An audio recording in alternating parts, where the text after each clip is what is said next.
Thank you, everyone. Do we have Rebecca joining us online?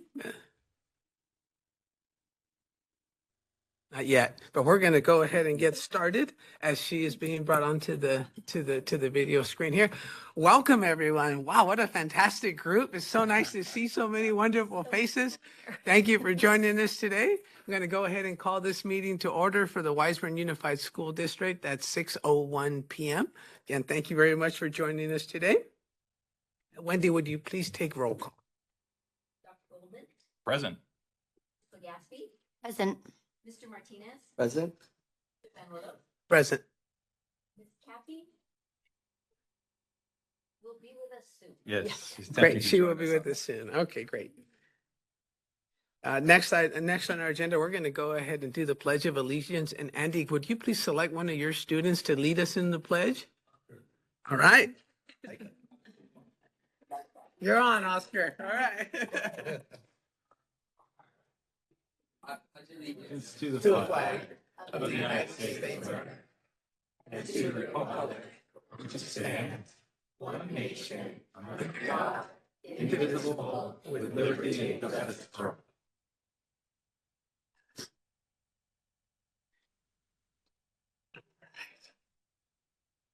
Okay, we do not have any items to report out of closed session.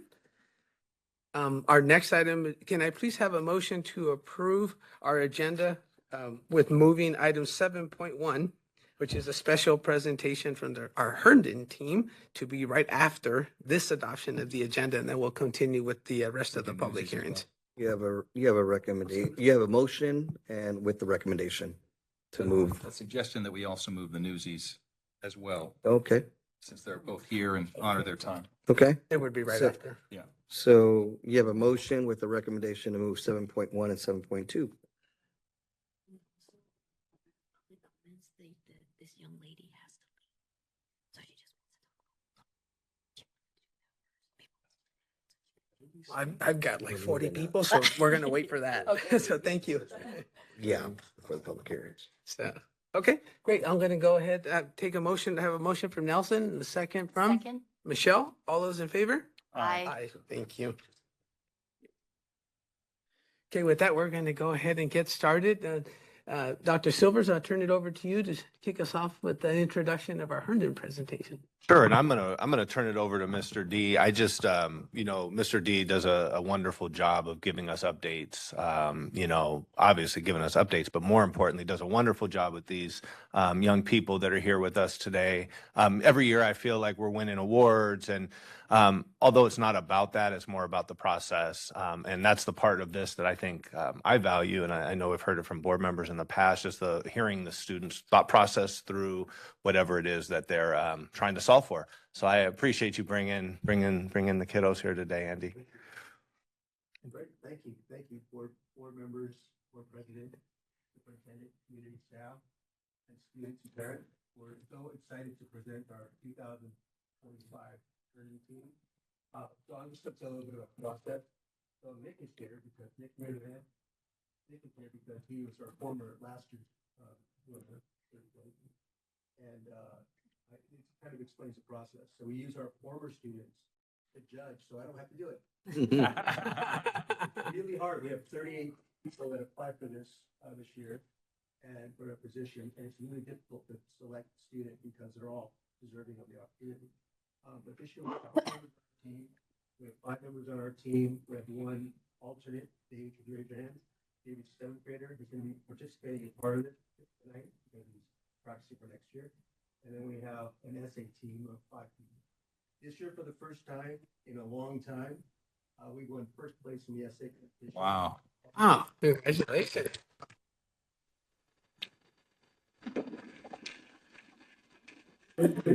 Dylan's a 6th grader, so I have 2 more years.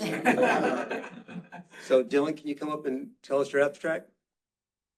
You're just going to read the abstract, which is part of this essay. Yep. In orbit around the Earth's atmosphere are over 17 million pounds of space junk.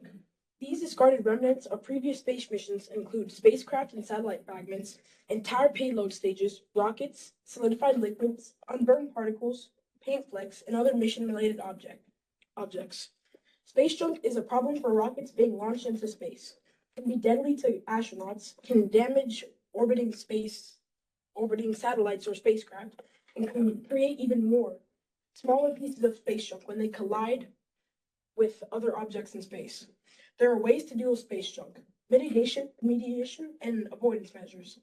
I explore methods for collecting space junk from Earth's orbit to reduce the danger for future space missions. This task is challenging due to the lack of wind resistance and gravity, and due to the danger of space junk posed to the cleanup vehicle itself. That's it. Good job. The thing about Jeff is that he wrote exactly what aerospace does for their primary purpose is to monitor space junk. So they monitor everything in space, aerospace does, so he picked the right topic. So we did client. Nice job. All of our SAT members worked with Dr. Johnson they worked on Zoom, so they worked with Dr. Johnson, they come to meetings and they work on their essays. And they all did a really good job. So we're only allowed to have one winner, so I really applaud him and our others, SAT members. So let's give them a round of applause. We have Joaquin, Leah.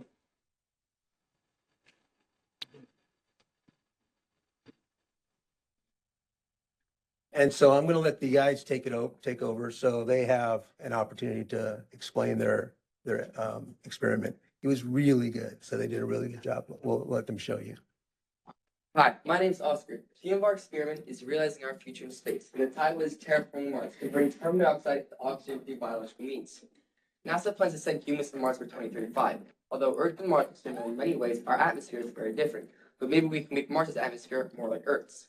Mars's atmosphere is 95% carbon dioxide, whereas Earth's is less than 0.1% CO2. Most organisms from Earth cannot survive the high CO2 levels on Mars. Mars's atmosphere is also extremely thin. The low atmospheric pressure would cause humans' blood to boil and lead to suffocation. Mars is a cold, dry planet, and the only waters underground are frozen. Our experiment tests the ability of plants or algae to reduce CO2 in enclosed space. This is a small but important part of the challenge we'd face in making Mars more like Earth so humans could live there.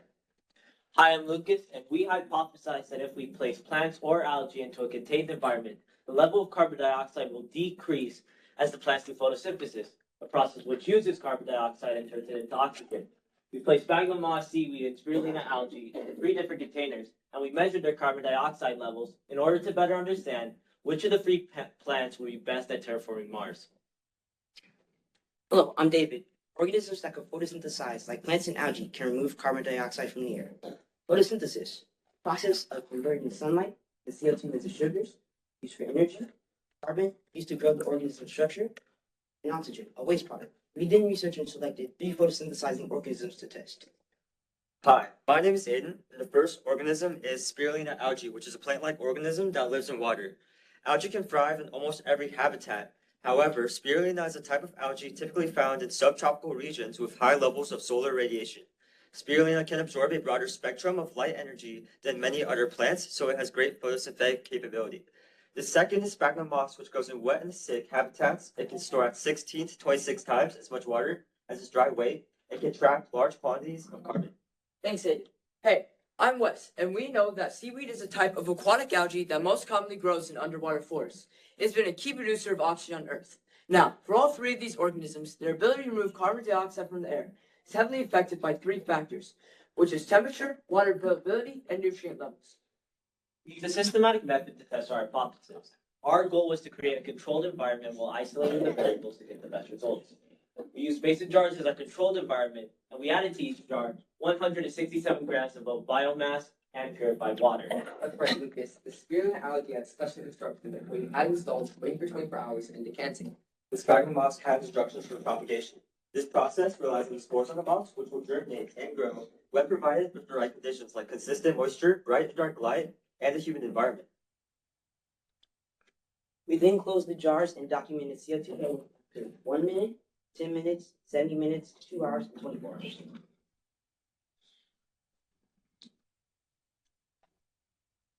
We got the seaweed by the beach house in Gunzo and made sure to pick the pieces that best looked alive.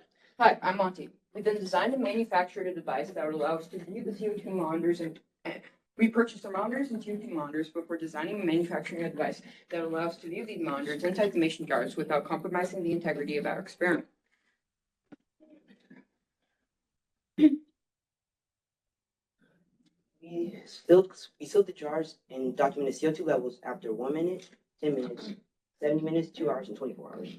We conclude that spirulina algae was highly successful at converting CO2 into oxygen. It successfully decreased the amount of CO2 in its container from 1,038 ppm to 585 ppm, or a 48.5% decrease in a 24-hour period. The two other organisms that we tested, Sphagnum and seaweed, actually increased CO2 levels in their container, contrary to our hypothesis. We decided to retest these two organisms due to the unexpected result. The second test produced similar results. CO2 levels increased to at least 5,000 ppm. We believe the moss and seaweed died and released CO2 as a byproduct. Our subsequent research found that dominic acid was reported at the beach where we collected the seaweed. And furthermore, we learned that sphagnum moss spores take time to germinate and propagate, so our samples may not have been alive.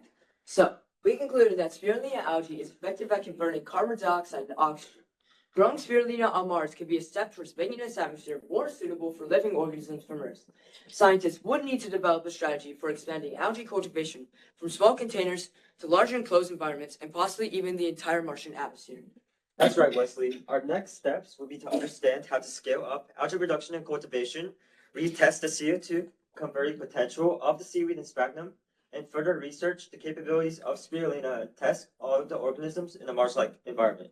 We recommend that researchers explore how biological terraforming solutions could work in tandem with our solutions. For example, MOXIE, the Mars Oxygen In Situ Resource Utilization Experiment, developed by MIT and NASA, converts CO2 into oxygen through a process called solid oxide electrolysis.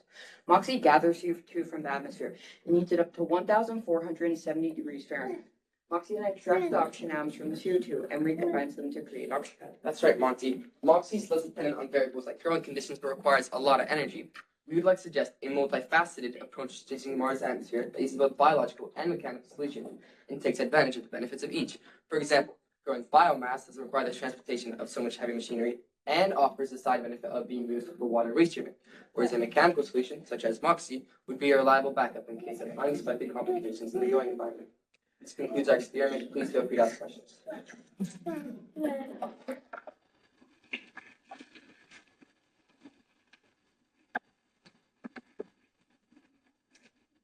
When can we move? Wow. Actually, how long can a human survive with the MOXIE? With MOXIE, about 10 minutes. How about a dog? 10 hours. 10 hours, yeah. Okay, so that's all we got right now. So we have a long way to go. But I think it was a cool experiment and they worked it out. And what I really love about this team is that they were really dedicated. We didn't miss anyone out of the team. They all stuck together. Whenever we said we have a time, this is the time we're going to meet, they all made sacrifices and made it to every meeting. And so I'm really proud of the entire group, the SA team as well. So I have a little certificate for each one of them. Oscar is our captain. Peter, Wesley, Aiden, Montgomery, Lucas, Dylan. I told them they could take a fun picture with you guys. So you guys go kneel in the front, guys. Dylan, David, Aaliyah. Good job, David. Joaquin, Kristen.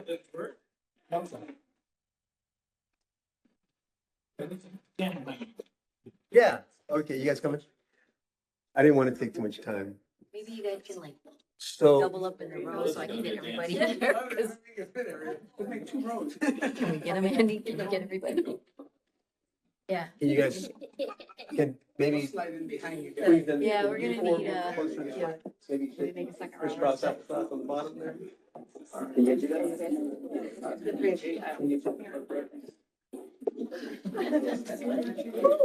Yeah, that's better.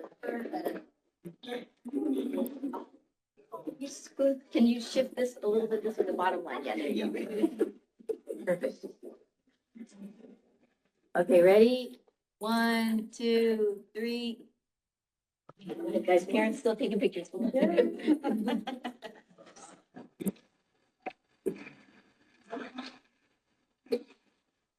Oh, God. You guys ready?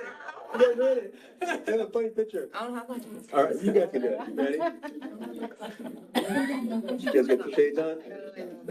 Where's your glasses? Why do I have them right now? Where are they? Oh, Why don't you wear mine? all right. Thanks, guys.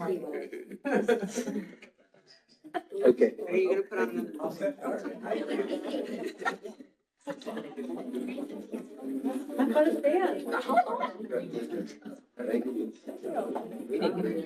on, guys.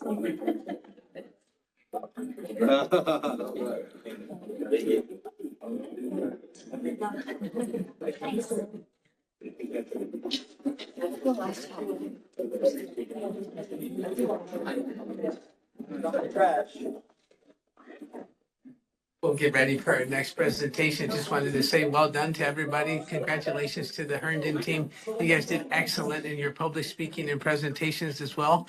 I see our future is bright and secure with you guys. Makes me feel comfortable. So thank you for your presentation today. Thank you very much. Amen. Okay, next we're going to move on to item 7.2, which is presentation number 2 for the cast of Newsies Junior. So I'll turn it over to Blake to start us off this presentation. Sure. So just to sort of say, two of the best nights or most memorable nights of the school year happened to be on a Wednesday and a Friday. I'll mess those days up, but they were when I was able to see wonderful cast and crew of Newsies Junior.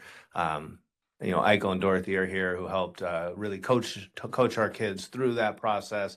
But I'll talk about a bright future. I mean, the way that these kids overcame adversity, were able to perform in front of large groups of people and just support each other through the process was really remarkable. So I mean, really, it's I'm speechless, but I'm speaking.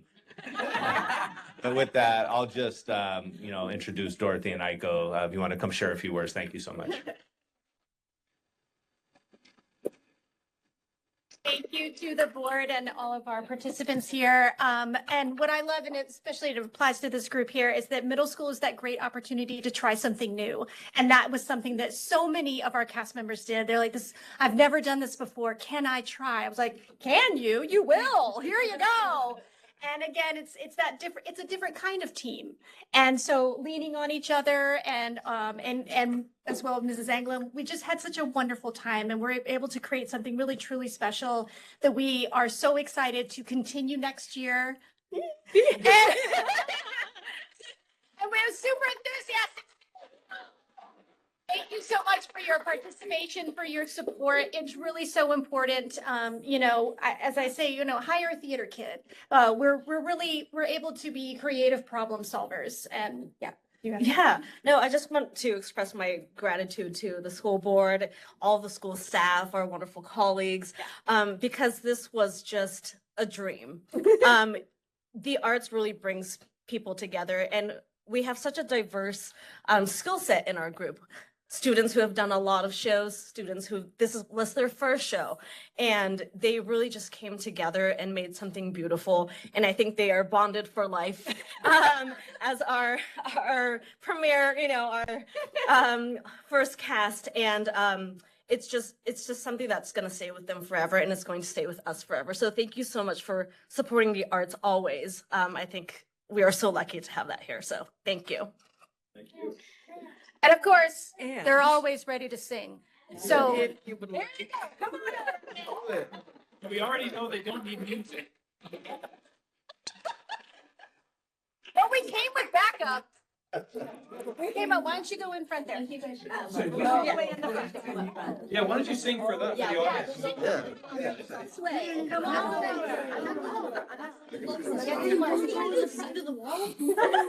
I know, right? All deserve respect, okay? Exactly. I'll just talk about it. All right. Ready? Okay. All right.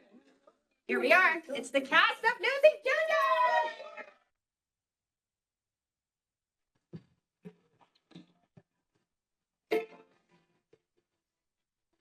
We'll be out there, in the gentleman.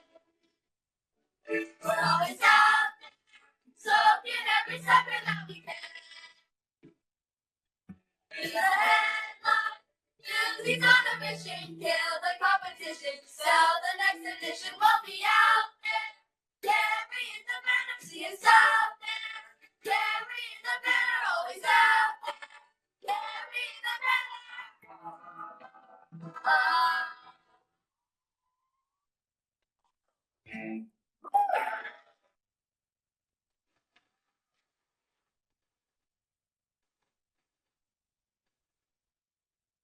Can we have a picture with you all as well, please?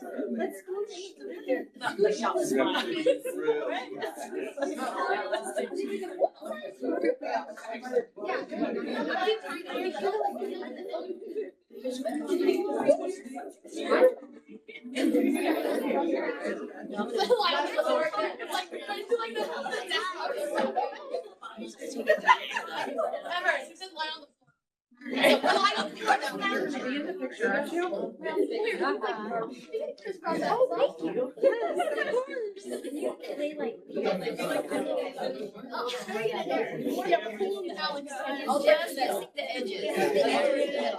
We don't want to lose you.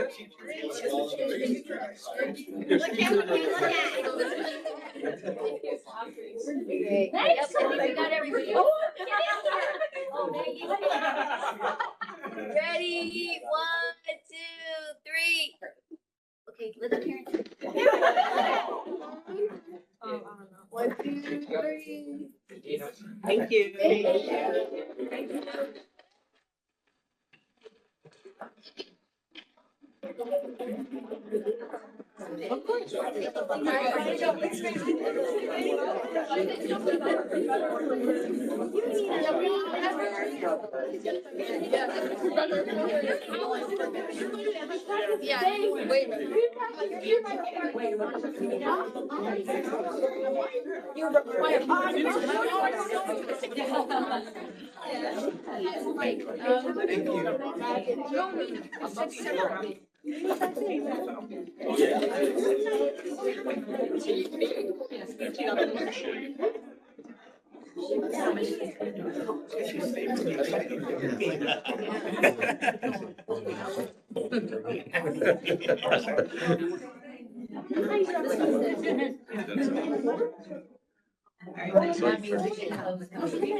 I think we're done.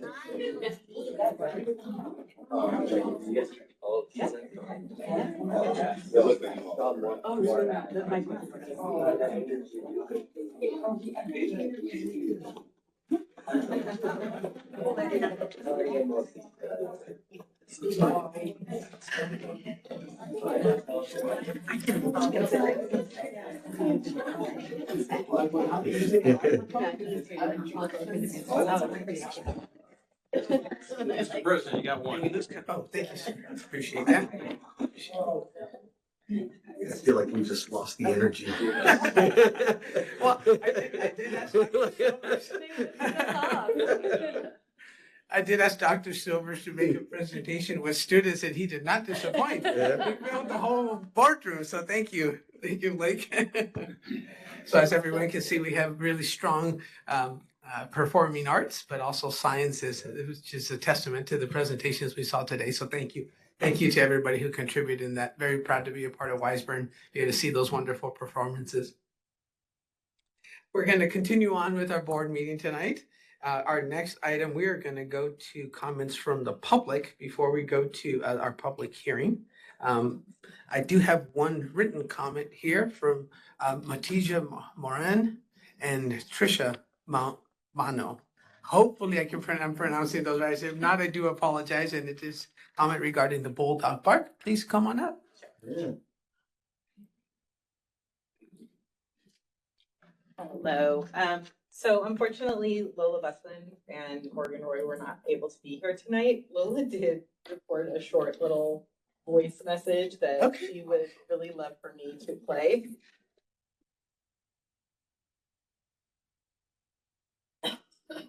Good evening, Viceburg board members. My name is Lola Buckland, and I'm one of the editors of Bulldog Bark.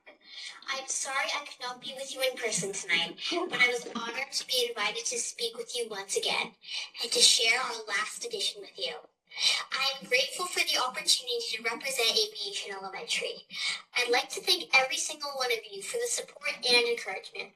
You truly allowed us Bulldogs to bark. I wish next year's team success, and I look forward to watching the program continue to grow with all of your help. Thank you again for your time. This is Lola Buckland, signing off one last time as one of the editors of Aviation Bulldog Bark. That is wonderful. And then I'm going to let Miss Lola Mattia then have the last word. All right. Hi, my name is Mattia Moran, and I am one of the editors for Bulldog Bark. And I would like to say thank you for supporting Bulldog Bark and helping us grow this community. And a lot of kids have learned from the Bulldog Bark how to express themselves, and I have learned how to express myself and listen to other people's ideas. This community means a lot to me, and I hope you guys have a great summer. Thank you for having us here, and good night. Thank you. Thank you. Wendy, do we have any other public comments? I think we're getting some copies here first. Oh, fantastic. Okay.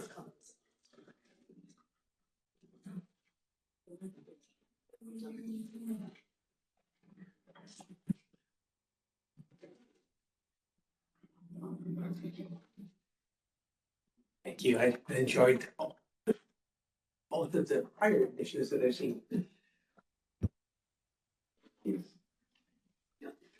So I haven't missed any. This is the third edition. I got that right. I had seen two. Thank you very much.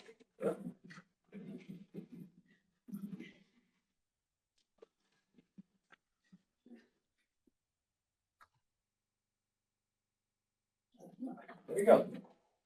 Wendy, do we have any other public comment? Do not. Anything online? Nothing left. See, just making sure I stay on track here. Next on our agenda is section 5 with regards to public hearings. Item 5.1, I'm going to go ahead and open the public hearing for the 2025-2026 Local Control and Accountability Plan at 6:28 p.m. Thank you. Well, that's a hard act to follow. Newsies to the LCAP. One producer role to another. Exactly. A whole different production that we have over here. Thank you, Board of Education, Dr. Silvers, and Wiseburn community. This process has been with each and every one of you in sight, and of course, as our students as the lead for all of that we do. The LCAP, we are actually in year 1 of our 3-year plan within the LCAP. So some changes that you're going to see on the form that you received was the effectiveness component. So we, for each and every goal and action, needed to label our own diagnoses of where we are at on how effective our goals were at reaching that. So that's something you're going to hear over and over. But obviously, all of our actions and our goals and our services are provided around student-centered learning and to make sure that our students are learning at the highest levels that they can. So our 3 subgroups that we're going to speak specifically to are our English learners, foster youth, and homeless, and our economically disadvantaged students. So those are going to be 3 subgroups that we need to write particular goals and actions for to address the needs that they have. And so there are going to be some of the data points that you see throughout our presentation. In the 2024-25 school year, we had 2,524 students enrolled in the Wiseburn Unified School District. And from there, 6% of our population are English learners. As you can see, a decrease from the prior year. Our students with disabilities rose to 15%, so up from the previous year, almost 5%. And our economically disadvantaged students at 34% of our populations. And one of the driving factors that we use as a data point to check in and how we are receiving our goals and our actions is the dashboard. And this was a presentation I did at the mid-year report with where we're at, but just a quick reminder of, we look at the color indicators ranging from red to blue, blue being the best and where we achieve to be.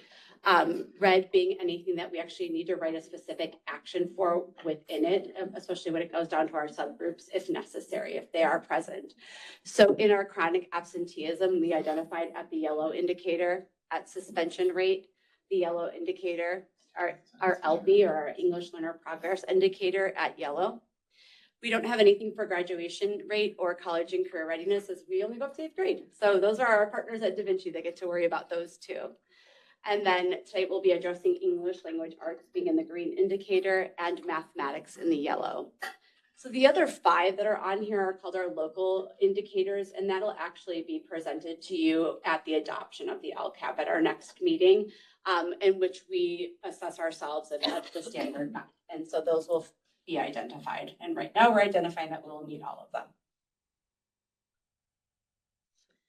So our funding source that we need to be pay attention to are our categorical funds. So our annual supplemental and Title I funds range at $2,048,517. So that categorical monies has to be kind of earmarked a little bit differently within our LCAP, and you'll see that coming up and within the actual plan itself.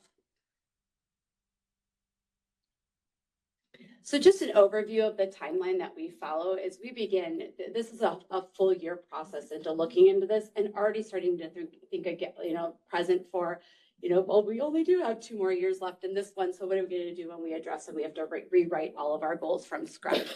And so in July and October, we really begin to analyze our LCAP and the metrics and data that we have that starts pouring in over the summertime on our students. We start implementing the new actions that are going to go into place. And then we begin to share with our stakeholders groups what that data and those actions are going to be. November through April, we begin to, administer our annual surveys. Those tend to come out at the end of January, February, and March. We get our dashboard results in December, at the beginning of December, which helps drive our instruction. And then we start collecting input from all of our different stakeholders. And then finally closing out, which is where we're at today, developing our revisions that we have within our new LCAP. We go to LACO for a big review. Sean and I have had several meetings with LACO, receiving feedback on our plan and where we're at. And then our public hearing today, and then approval at our next meeting. And then we are going to submit it and post it online for everyone to see. So this year's annual LCAP survey was open for 6 weeks. We had 187 responses ranging from our community members, our students, and our California Healthy Kids survey. It was 187 with our LCAP community survey. We also had the California Healthy Kids survey, as well as local indicators survey that was given out to all of our teachers. So all of that input is given to help us run our academics, our school climate, and what our engagement is.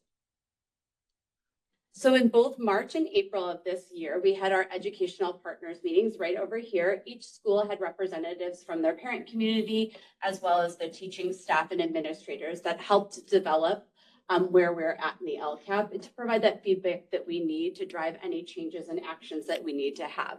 So similar to the presentations, we're going over the data that we saw and then driving, what changes the community would like to see. And some of the common themes that we heard amongst the community is that within our NTSS, it's very notable on the academic success that these programs have had for us. Both on the behavior side, our social emotional interventions are helping. As we've, our chronic absenteeism has gone down, our suspension rate has gone up, and our ELA scores have stayed pretty present, and our math scores on the rise. Focus on career and college and career readiness, pathway options that are preparing. We're starting to look at this as well, like at our middle schools, about how we can align with high schools on the pathways that we provide. That community connection that we have, that's just so foundational for the experience that you have here in Weisbrunn Unified, and then just how important it is for us to have relevant learning experiences for all of our learners here. And then some key wonderings that the committee had is how can we expand and elevate, student interest in activities on all of our campuses?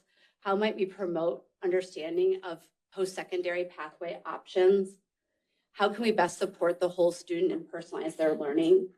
And then how can we empower students to continue to build those positive relationships that they need at every aspect, not just at the elementary level, but for later in life? And so those were some of the considerations while writing the plan.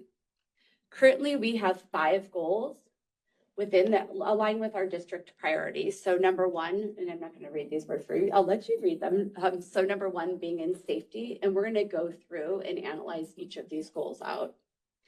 Number 2, our student-centered whole child. 3, future ready.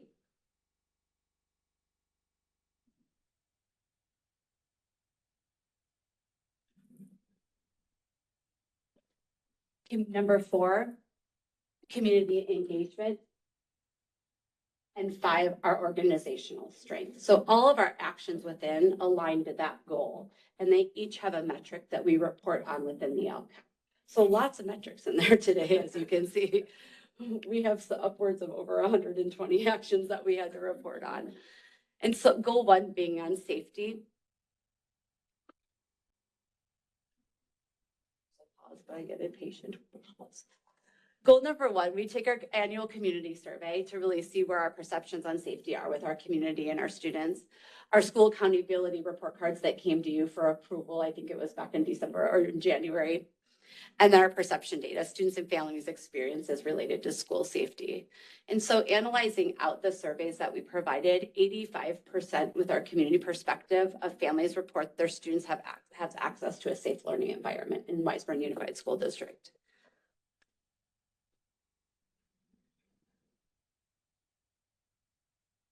Actually, if I may, do we know what the 13% who say it's less than perfectly safe say? Do we know why? There are some comments within the survey data that I can find that reason to offhand. Yeah, I never remember. Yeah, okay. Yeah, but we can see some of if they wrote a comment about that. But that's something good to gauge on. And then our actions, our main actions, I always call these our heavy hitter or maybe our big ticket items that are within this is, our technology upgrades with GoGuardian to ensure the safety, online safety that we provide for our students. ASKIP to ensure all of our employees are well trained. Our SARCs, restricted routine maintenance that we provide. Our ELOP opportunities, our extended learning that we provide beyond the school day. And then our registered behavior technicians, help provide that safety for all of our students. Goal number 2, student-centered.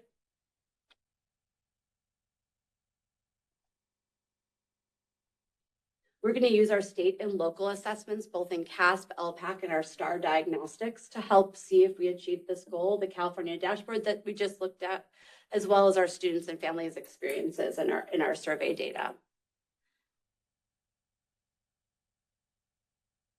83% of our families report that their school promotes positive academic success for all students.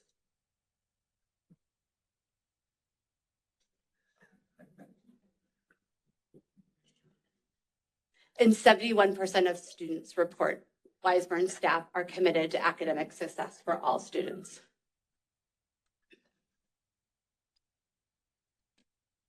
Oops. Sometimes you double click and sometimes you don't click. Our ELA data that was presented back in October when our CASP results were released, almost 62.39% met or exceeded the state standards in English language arts. Highlighting our 3 subgroups, 16% of our English learners met or exceeded, 31% of our students with disabilities met or exceeded, and 53% of our economically disadvantaged. Our foster youth and homeless is a smaller group. We have under 30 in the district, so they're not highlighted as a subgroup yet. If we did have more than that, they would be a group that would be added to this slide. And then in math, about 50% of our students, close to. And at 19% of our English learners, 29% of our students with disabilities, and 39% of our economically disadvantaged groups met or exceeded on the CASP assessment.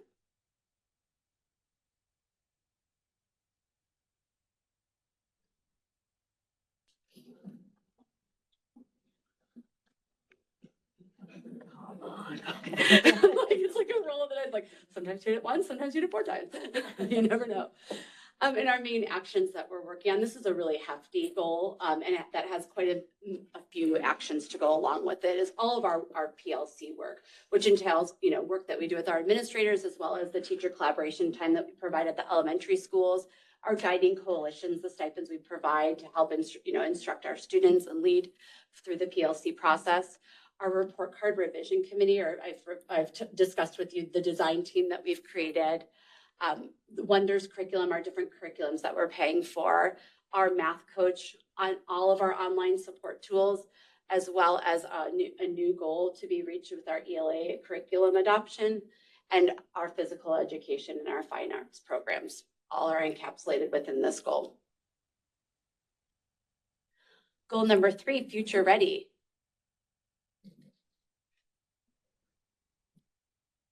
We're going to use our annual community survey that we've provided to check our effectiveness, as well as our assessment data, our local assessment data. And then we look at our English language learners reclassification rates, or our LP scores. 85% of our community feels teaching and learning at the school includes opportunities to analyze and think critically.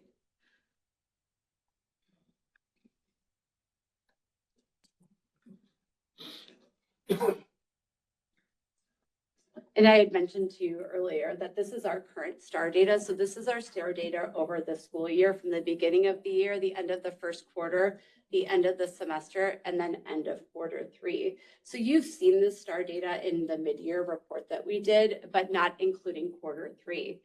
Some of the reasons our numbers are off is we did have a pilot group using iReady who did not participate in this. So it's not the most reliable source. So we were doing a little bit of a comparison with the iReady scores, as well as factoring this in.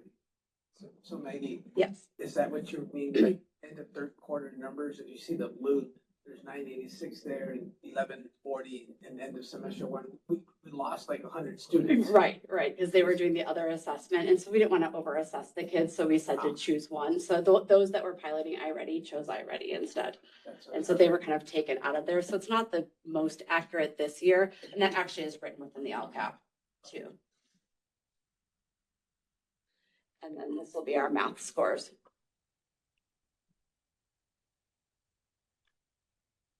So if you add up the numbers, they are going to be different every time.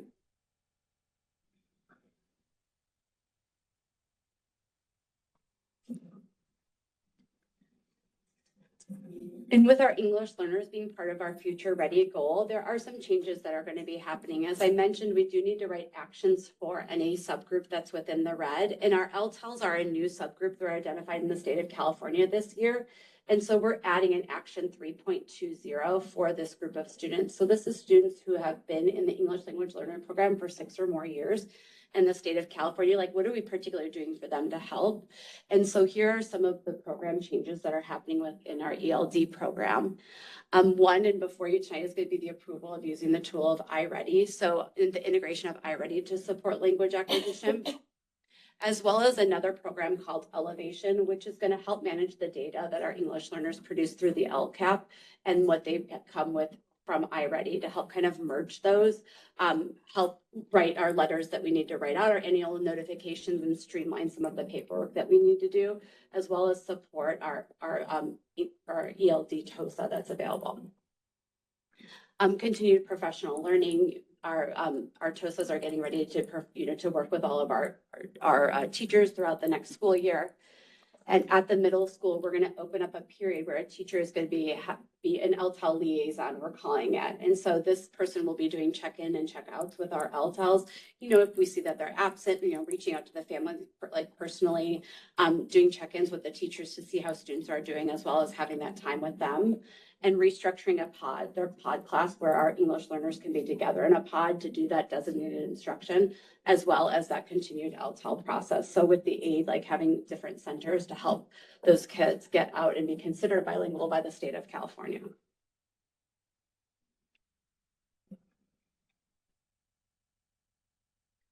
And then our big action items being our ELD program, with the TOSAs and the aids that are available at each of our schools, our early childhood program, our special education services, Our outreach programs provided financial literacy, Project Lead the Way library services, our AI task force, which you can see we're still working on, GATE, and then our MTSS. So this would be all of our reading interventions are all, teachers are all embedded within this one goal.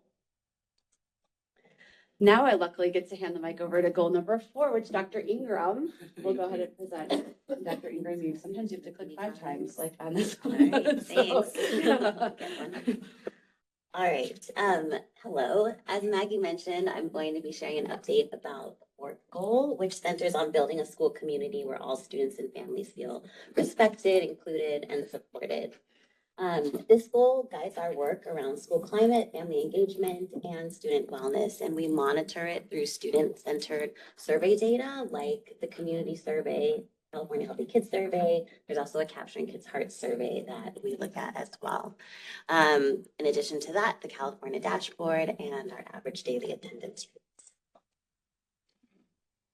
All right, so as a part of goal 4.2, we look at how students, staff, and families are experiencing support systems in our schools. And so if we look at our first measure here, we see that 81% of elementary students and 60% of middle school students reported having a caring adult at school. With the second measure, we see that 83% of elementary students agreed that adults treat them, grown-ups at school treat them with respect. And Can you go back 2 slides? I'm back sorry. 2 slides. Yes. So I know that we're working, Dr. Goldman, on that, or I have a bit of an update on that too today, the short part, but so I know we'll look at this longitudinally, we'll look at it over time, but how does this, I mean, just it's strikingly low when you look at the middle school, 60%. That's so what does that do like historically? And I'm sorry I didn't ask you this before, so I hope I'm not putting it on the spot, but I know we're gonna put it in a dashboard. So if you don't have that answer today, great, but I'm just curious what that was. I felt it was higher before, like in the 70s. It might be, I'll have to check. Okay. Sorry, you don't have to go back. And within the LCAP, just to add to what Dr. Ingram was saying, was they really do realize that they're middle school students. And so that's actually one of the parts of the effectiveness explains that this might be off due to a child being 11 and answering some of these questions, you know, so, you know, how we look at it might be a little bit different than like, we're going to take action on this right away.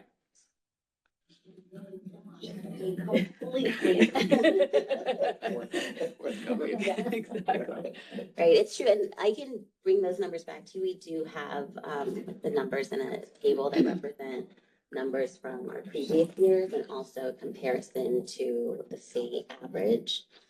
I think our middle school is not far off from the state average. Context would help, sure. Absolutely.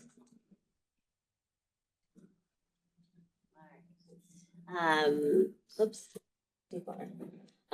So our staff perspective again about what's the name? Oh yeah, that's right. 4.2. 95% of our teachers agreed that their school fosters an appreciation of student diversity and respect for others. So in alignment with that student support and the community relationship-centered environment, our teachers are strongly agreeing that that's happening.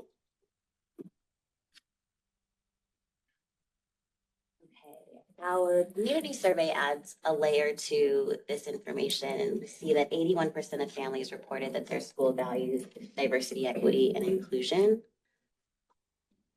and that 80% of parents and guardians believe that Wiseburn offers opportunities for families to participate. So we're seeing that our families are seeing action through our values, and that they feel like they're partners with our school, or at least have opportunities to partner. If we think about how we're achieving these goals and how we reach those goals, as you know, this is our first year of implementation with Capturing Kids' Hearts. The items that you see here are items where Wiseburn scored above the Capturing Kids' Hearts model school. So on average from our survey responses, these responses represent responses that on average are higher than those model schools identified by Capturing Kids Heart. So we're seeing that our elementary and middle school students have opportunities to affirm and celebrate each other, that they understand consequences if they're not meeting the expectations of their social contracts. Teachers are reporting that they're greeting students with a smile and a positive tone when students are entering the classroom. And parents are saying that students do have opportunities at school to share good things. And that they feel like partners with the school. So all of those are components of Capturing Kids' Hearts. So we're seeing those things in play, and people are reporting that they're seeing them. Okay. So another piece of this data, like I mentioned, is the California dashboard data. So we're going to take a few minutes to look at suspension rates and also attendance. As Maggie mentioned earlier, in terms of suspension, we're in the yellow with 1.9% of our student population having at least one suspension, which is about a 6-point increase from the previous year. And if we look at our special populations, we see that 2.8% of our English learners were suspended, 2.7% of students with disabilities, and 3.8% of economically disadvantaged students were suspended at least one day.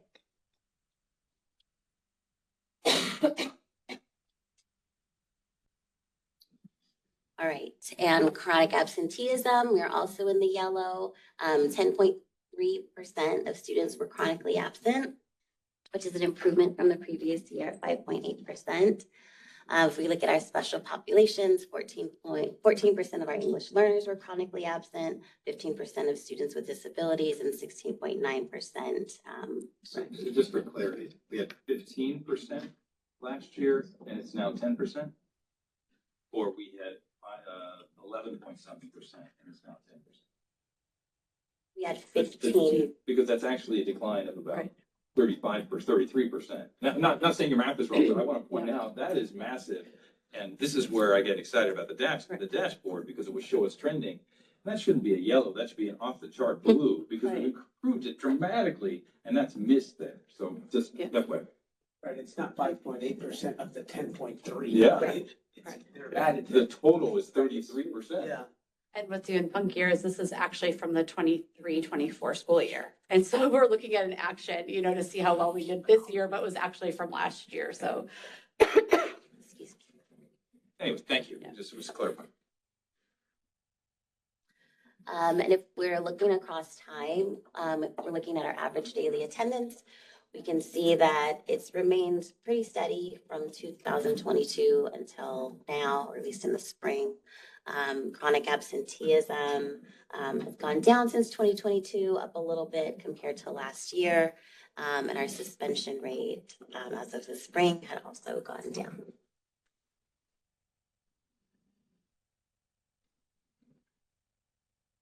I'm just perplexed by suspension rate in that isn't most of this predetermined by the behavior? And we don't have a whole lot of discretion here. So it's just an odd one to be tracking as if we have control over this. And this suggests we have more control, and maybe I overemphasize it. Systemically, there's a belief that we should have more control over suspensions and looking at other means of corrective action and other means of discipline other than suspension. I like it philosophically, but in reality, do we have that discretion? Well, the discretion is we either get red or on a so I mean it's that Dan. I just wanted to put it out that we're there's certain things by ed code. That's what I'm talking about. So our hands are tied in a lot of ways. Philosophically, we want kids to be learning in school with the safety of other students as well. Right. We all wish, but I just wonder how much discretion we have. We're handcuffed a little bit by laws. New laws. Yeah, what we can and can't do, how you can and can't, discipline students and so forth. So obviously the state wants to see that number decrease, right? Yet countering some of the more difficult behavior issues that we've seen in recent time. Right. So it's a challenge. And a good segue into our actions, because if we're creating a positive school climate and culture, if we're teaching kids how to be responsible, right? If we're building those connections, then hopefully we would see behaviors that are meeting expectations to support that type of environment, and then fewer suspensions. So to do that, we are supporting student wellness and safety. Our counselors continue to provide tiered support. We have our core teams at each site who also work together as a team. Our curriculum for capturing kids' hearts, as I mentioned, attendance supports that we continue to work on to improve our attendance, community-based family work. So again, those partnerships and also community outreach. So partnerships with different organizations in our community and accountability system. Now, I hand it back to you. I get the last goal number 5, and this is a shorty one, so that's exciting. We use our local indicators, which, as I said, will be present in our next presentation, and then our budget, which I'm going to hand this microphone over to Mr. Kearney, and a staffing. So nothing really to report on other than our local indicators is coming in. So far, we've met all of those. But our main action point being there are the SIPSs that our schools, right? Ensuring that we're following that accountability measure, and then working within our teacher. One of the actions within goal number 5 was working on teacher evaluations, and then our technology infrastructure as well as business services. So now, hand it over. Well, any input? I don't want to skip over this. If there is any input that's by the community, they can go ahead and email me directly, which is on this presentation, which is on for that input, and then I'll report that back to you. Any input that I receive at our approval process. So, Mr. Kearney, here you go. Thank you. You're welcome. Before you start, Sean, Yes. is this the second public hearing in budget? So we'll just do the presentation, we'll close the first one, and then we'll just open and close the second public hearing. It's just all combined into So one. should I just open the budget one and do it together? I think we should close the other one then first. Because we're done with the Sure, we LSAT. could. We should close So it. let me do that. So I'm going to go ahead and close the public hearing for the local control and accountability plan for 2025-2026 at 6:57 p.m. I'm going to open the public hearing for the 2025-2026 budget at 6:57 p.m. And Sean, please take it away with your presentation. Absolutely. Wasn't changing fast enough. 6:58 somewhere, right? Good evening, members of the board, administration, members of the public. I'm Sean Kearney. I'm our chief business official, and I will be presenting the 2025-26 proposed budget. And if there are any questions during the course of my presentation, please feel free to stop me. And of course, all of the goals and actions for the 25-26 LCAP are incorporated into the budget. So each year, the governor puts out a proposed state budget for the following fiscal year. He does this in January. And then again in May, he provides a little more insight into the revision as we get a little bit closer to the actual adoption of the state budget, which happens by the end of June and most oftentimes happens after we have already adopted our budget. Some overall themes for the state budget as a whole: lower revenues projected and increased healthcare cost. A combination of reductions, borrowing, funding shifts, deferrals, et cetera, are being utilized to address the state budget deficit. Fortunately for us, the Prop 98, or the education side of the house, is largely insulated from the state budget issues we're experiencing. And there's also significant emphasis on federal policies and the impact that can have on California trade, tourism, immigration, things of that nature. And then to the right, I just want to kind of highlight the last two caveats in that. Cautiously optimistic is the tone, which it seems like it's been for the last couple of years. But so the big three revenues, personal income tax, sales tax, and capital gains tax, make up the majority of the state's revenue. Those are projected to be lower than anticipated over that 3-year budget window. And then the tax filing extensions for due to the fires for LA County, they kind of do complicate budget projections as those come in a little bit later in the year. as opposed to now. And so the LCFF base grant, we have a proposal to fully fund the statutory cost of living adjustment at the 2.3%. So the table to the right, you can see the dollar impact that has on our LCFF base grants. And so how did the governor propose fully funding the COLA?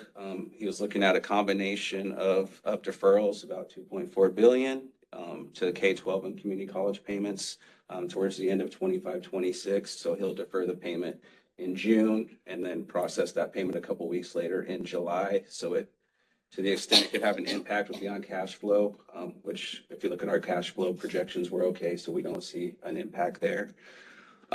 He's talking about, yes. So the deferral would only be a few weeks?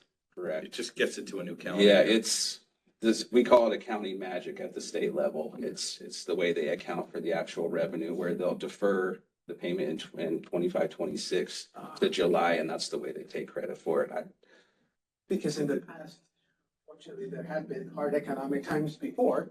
When we saw these deferrals, these were quarters. These are like 4, 5, 6 months. Months, sometimes, absolutely. Where we had to go out and get a loan in essence, so that we could bridge the financing. Correct. So that we could pay all of our bills for the district and then wait and get the state funding. But since it's 2 weeks, we wouldn't have to do that then. In this Exactly. And I mean, we do have sufficient funds available in some of our other funds. So if we wanted to look at interfund borrowing just to kind of float the general fund, if we experience any cash flow issue, that's a possibility in addition to, you know, Borrowing earlier. yeah, the trans, I mean, they're, you know, 0 to little interest. So that's also an option. And we're constantly evaluating cash flow each month. So that's something that we would definitely apply for if we anticipated a need for it. So yeah, in addition to fully funding the COLA, zeroing out the Prop 98 reserve, the rainy day fund, and then withdrawing or reducing several community college proposals. So this combination of funds is kind of what we utilize to fully fund our COLA for next year. So if you go back, so you just had just the chart, the table, and can you just share with the board what that is? Yeah, It's confusing. So before LCFF, we were all, California was all revenue limit. And so that was just a simple dollar amount per ADA that we were funded on. So now through local control funding formula, you can see that depending on the grade level, TK through 3, 4 through 6, 7, and 8, it's a different base grant amount. And so our ADA for each of these grade levels, average daily attendance, is what we're funded on. And so this is the base amount of funding that we receive per average daily attendance per pupil. And so that's just the base grant. That doesn't include the addition for like the supplemental grant that Maggie had presented on previously. So this is just the base grant amount. Plus the COLA increase is the total. And the COLA I appreciate increase. this. You know, in all my years here, I have never known there was a distinction K through 8. I knew there was K through 8 and 9 through 12, but I did not know it was grade dependent either. So I'm humbled to realize I didn't know that. Thank you. Yeah, it's kind of nice because they're kind of realizing it costs different amounts to educate students at different grade levels. You know, their needs vary. So it's helpful. So you go again, right, with Prop 98. We're gonna zero it out. Yeah. The Prop 98 though is pretty remarkable. It says 40% of California state revenue must go to education. That's pretty remarkable. You have that? But we're zeroing out the rate data. Right? Yeah. So there are some highlights to the May revision. So some educational programs. This is kind of a higher level funding summary. The student support and professional development discretionary block grant, the governor's proposing about $1.7 billion to fund this block grant. It's fully flexible and it can be used to address, you know, any kind of rising costs the district may be experiencing. The state does like to kind of outline priorities that they believe you should spend it on or want you to spend it on, but you know, local control, a district can spend it on whatever their need is at that current time. So if this were to materialize, this would be approximately about $732,000 for the district. Which one? The first bullet, the student support. So we got that number from Capital Advisors Group. They kind of backed into the state ADA from 23, 24 to kind of arrive at that kind of, back of the napkin math kind of calculation. And then the Learning Recovery Emergency Block Grant, the proposals for about $378.6 million there. And that's to support the learning recovery initiatives, and that could be spent through the 27-28 school year. So the district, we'd be looking at about $166,000 there. So both of those would most likely be funded on like a per ADA basis. And then another big one is the transitional kindergarten ratio, the LCFF add-on. You could see in the previous slide that we're already funded on TK through 3 ADA, and this would be in addition to that. So that amount is $2,397 per pupil ADA, and that's just for TK ADA, just for our transitional kindergarten. And so that's increasing by $23.97 per pupil to fund a 10-to-1 ratio. It was 12-to-1, right? Correct. So it's not really an increase because we had to staff it. You may have an extra classroom as a result, right? Yeah. I mean, it's a pretty significant amount of money. So on the budget side, which we'll get to, we have incorporated the additional TK teachers, the 2 TK teachers, and the 2 additional instructional aides for our new classrooms. So this funding, it's tremendously helping. Is it sufficient to cover the added expense? Okay. Yes. Okay. Yeah. That's a good thing. Yeah. So Sean, just to clarify, so the money so currently we're looking at a budget, you all are looking at a budget that is showing expenditures to a 10-to-1, but not revenue to a 10-to-1, if that makes sense. Because we haven't received it. We haven't received it yet. So then we'll do the reconciliation, which Sean will share. We'll do the reconciliation. So, during the summer. And we've always agreed that's the appropriate conservative way. Don't count on something you haven't officially got. Absolutely. So yeah, these Sorry, I have a question. Sean. Oh. God, Voice of God. Hello. On the 10-to-1 ratio though, when I attended the budget workshop a few weeks ago, they said it wasn't sure that we would be receiving this additional add-on money. So have we accounted for that in the budget? We did not include that additional TK add-on revenue in the budget. That's not included. So us on the business side, we always take a conservative approach. So we consider all these contingent revenues. So we really don't, they're not ours, they're not measurable, the budget hasn't passed, so we don't take credit for them, we don't incorporate them into the budget, but on the expenditure side, we do know that we're adding 2 new TK classes. So we've staffed that appropriately, and I'll get into it as well, but we have incorporated the ADA for those TK students at the 20-to-2 ratio, so that's roughly 40 additional students for enrollment. At kind of our current enrollment percentages, that translates out to about an additional 38 ADA. So that 38 TK ADA times that base grant amount, that revenue is included because that would materialize. And just not to throw a curveball at it, but I'm just gonna say that one thing that has been getting a little louder in the legislature is whether or not they're gonna allow a couple-year runway to actually incorporate some of the issues. It wouldn't impact the money that you're getting, but I know that there's a lot of lobbying from school districts related to, it's just very difficult to hire staff, some of the TK requirements for the aides, et cetera, and even some of the teachers, just because of the credentialing. So there is some conversation at the legislature now related to like a 2-year runway rather than this sort of immediate. I mean, we're in construction. I can't imagine many schools are having facility challenges meeting this.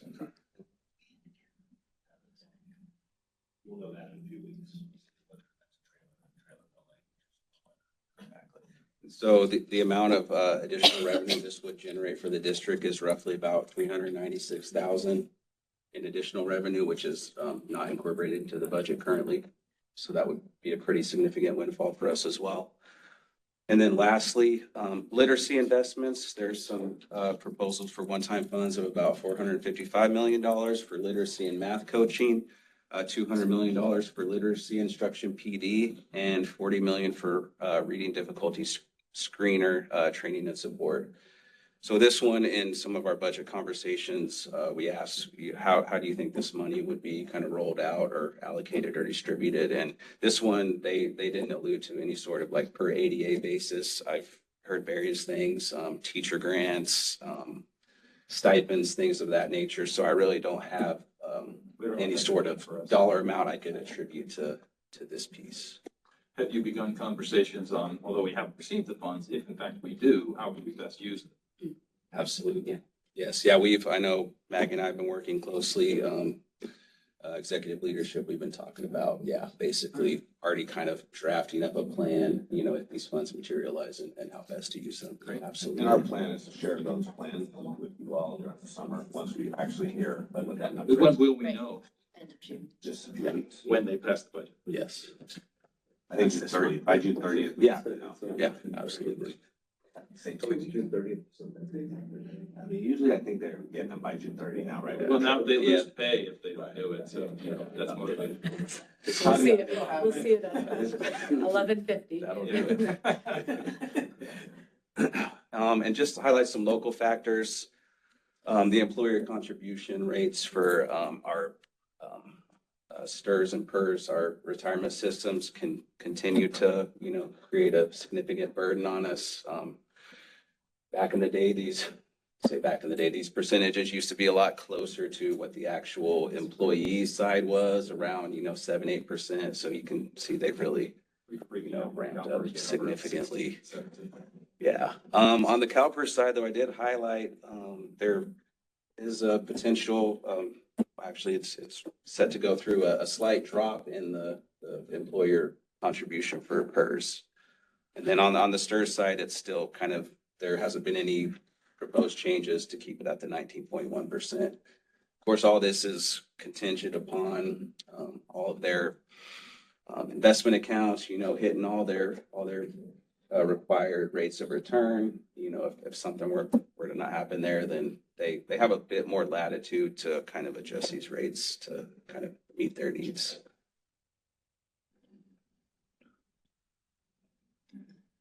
Just so to highlight some of the proposed budget major assumptions that went into this budget. Again, the cost of living adjustment is budgeted at 2.3% for 25-26, 3.2% for 26-27, and 3.42% for 27-28. Our enrollment includes those new TK classes at that 20-2 ratio. Our average daily attendance percentage is about 94.45%. That's where it's been trending. And so that gets us to about a funded ADA amount of about 2435. So I'm admittedly a little disappointed that our ADAs remain the same, especially given that we have the ADA recovery program in place now. I'm surprised we didn't see at least a 0.5% bump or something in our projection. That's just not happening. That hasn't been fully incorporated into the budget yet. So I know Monique and myself, we're still working on I want to make something what up, those of numbers. course, but I would expect to see something. I mean, it hasn't been, and also that doesn't include LROP with the attendance recovery, but I was thinking about that too. Yeah, that's what There are a lot of possibilities, right? Like with AIS, we take much more of a partnership approach, right? Like work with you, how can we help you, what's going on, right? Last year we saw that almost 6% improvement, and last year we did not take a partnership approach. We kind of were a little bit more disciplinary and sent letters, and had meetings, and the feedback that we were getting from parents who were upset was that it did feel like they were being called to the principal's office and they didn't like that. And so this year we've made the adjustment, but like maybe what's working. Right. So I mean, we see that a different approach worked for sure, right? This year I think we're still exploring and improving and adjusting. I think we should highlight too that January we had a significant drop in early January because of the wildfires. So we are looking at the J13 waiver. Did I get that number right? Is it J13? Absolutely. The waiver process, and then we can submit to the state to receive reimbursement there and also get credit there. So there's going to probably be some reconciliation to that number. Thank you. It's not as high as, I agree with you. I was hoping to see us at 99 right now. Come on. No, but I'd like to see it's 96 or 97. Yeah, And that'll be on the where we scorecard. were years ago, and I know the world's different. But every 1% is 250, 280. Significant. $300,000. Yeah, that's the You know, so scorecard. 3% is what, pushing $1 million? That matters. We used to do the 97, 98. We did, 97.4. 97 is our LCAP goal. But I think what we're also seeing with LROP is maybe some families are saying like, oh, I can be absent now. Because I can make up the work, but they're not making up the work. So that's an area where we can improve our actions is when people are off, making sure that we're following up. I'm all about partnership, but sometimes you gotta be called to the principal's office too, so we'll see. I think there should be a nice balance there that is struck with that, because I really, it was the other approach. The prince of the. The more, how can we help? How can we help you? Yeah, for sure. I think that get more response. Oh. Yeah, so that to the extent that that all materializes, we will absolutely be incorporating that to the budget. So on the state revenue side, again, those education proposals for LREBG, literacy investments, the discretionary block grant, those amounts are not included. So once the state adopts their budget after June 30, we have that 45-day budget revision period. So we plan on fully utilizing that budget revision period, and we'll bring a revised budget back to the board at the August meeting. On the expenditure side, the major assumptions for salary and benefits, certificated and classified step and column is budgeted at 1%. Again, the CalSTRS and CalPERS percentages for the employer contribution are budgeted as such. And then we incorporated the cost of the bargaining agreements for certificate and classified for the current fiscal year 24-25 into the estimated actuals budget for this year and then ongoing. So hopefully you can see this slide okay. I try to get it as big as possible every time. So this is just it's a comparison of the 24-25 estimated actuals, which is the last budget for the current fiscal year, and comparing that to the 25-26 proposed budget and just kind of highlighting any of those notable differences. So you can see a pretty significant difference in the LCFF revenue. So that's incorporating that increased TK ADA and then the 2.3% COLA. The local revenue. So just not to confuse the increased TK ADA with the increased for TK students. This is the number of students versus a grant additional for those students, additional dollar. Yeah, this is the increase that's applied to that base amount for our LCFF revenue. And on the local revenue side, a slight decrease in interest revenue and donation revenue. We always just kind of scale those back a little bit just to remain conservative. And then as we go throughout the course of the year, we'll true those up.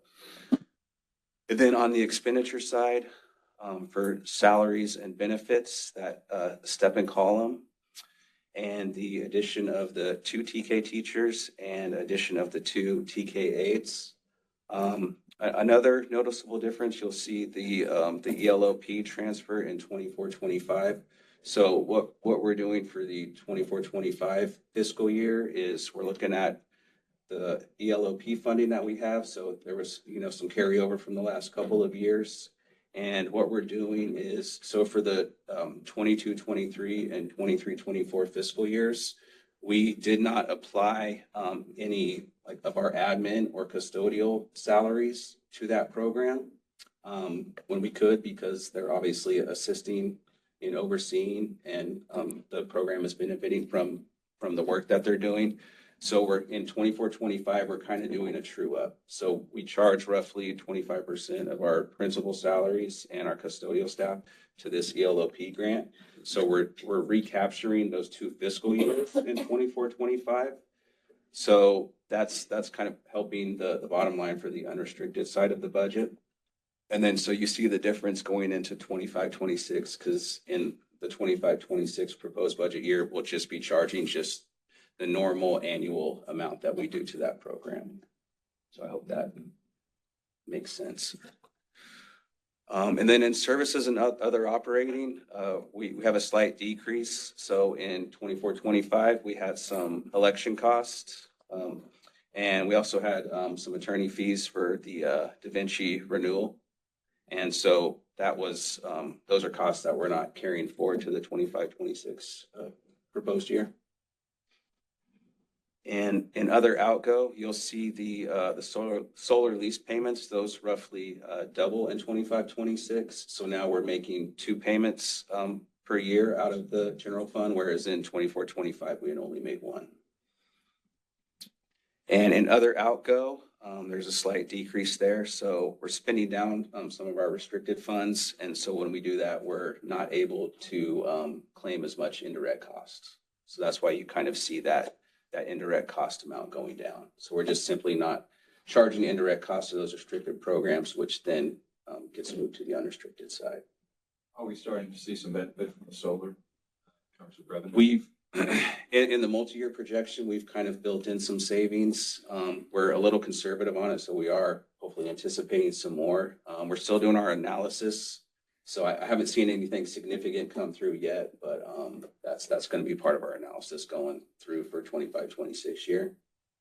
So that's incorporated into the multi-year. So we're trying to kind of scale it up to the degree that we're going to be realizing savings, but we haven't fully kind of analyzed that yet to see exactly what we can truly budget for. So there could be some additional impact to the unrestricted side and some additional solar savings. We just didn't want to kind of be too aggressive on that until we're actually seeing the realization of that. We just don't have enough information. Yeah, basically. I mean, we just flipped over within 3 weeks, 4 weeks. That's 6 weeks. But we are seeing offsets. We're seeing We don't some exactly know what they're going to be ongoing, but we are seeing offsets. Yes. We better. Correct. Yeah. Yeah, similar to the revenue side, I'm always kind of conservative, and as the year progresses, then we'll continue to build that into the budget. And then our transfers out are increasing slightly, and that's just the cost of things is getting more expensive. So a little bit of step and column in the preschool side of the house, and then deferred maintenance as well. And then our contribution, it's increasing. So a portion of that is in regards to special ed.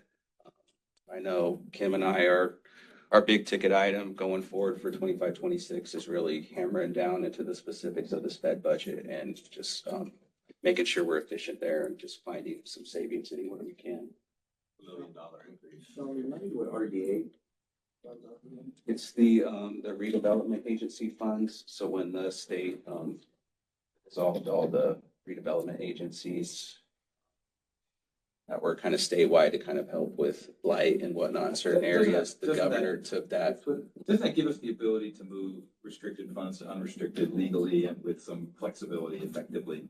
Yeah, so the board had passed a resolution so where we can utilize the RDA funds to help fund our routine That was restricted the maintenance. comprehensive Yeah, presentation. it's actually moving a restricted resource to another restricted resource and leaving your general fund out of it. So it's essentially Yeah. the same. Freeing up benefit, but resources. it's not utilizing some money that we were typically transferring from unrestricted as part of our contribution. Thank you. So Thank you. why are we lumping, when I'm looking at this, why are we lumping all that into contribution? Right. So now the RDA funds are being transferred into the general fund from Fund 40. And so now they're not sitting on that restricted side in the general fund. So now it is a transfer from the RDA funds coming into the general fund unrestricted, and then we're moving them over to a restricted resource. So it's not technically increasing the contribution as in increased cost, but it's just the accounting treatment of it. So we're moving those funds into Fund 40 just to kind of clarify and make the process a little more transparent, because before those funds were kind of sitting in the general fund on the restricted side. So you see those monies coming in, and then you would see sometimes some capital projects are being charged there. Sometimes it was kind of hard to just kind of delineate out the contribution to our routine restricted So maintenance. I understand that now that you shared there, and I guess that would be the same for special ed because it's actually coming from the general fund, right? Yeah, So so that's- for, yeah. So, but what I can't tell from here is what Blake just shared with me is, what is that increase that we're seeing? It's $1 million? Oh, I mean, I was just estimating, it's been in contracts and services, it was about $1 million From the start of 24-25. from last year to this year. Yeah. Because that shows 503, so in reality, it's $1 million because of the RDA funds that are coming in. We've, so at each of the interim periods, we have increased the budget to account for some of those special ed expenditures. So from estimated actuals to proposed budget, it's about 300 on the special ed side. Yeah.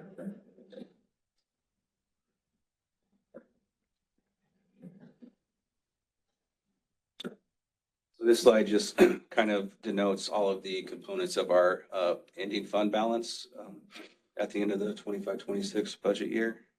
So we have non-spendable, which is our revolving cash in our stores account. We have our restricted ending balance. We kind of noted the major restricted balances to the right. We have the committed amount of the 500,000 to address the parts or the retirement incentive. So the reserve for economic uncertainties is that 3%, that state reserve requirement that we have to meet.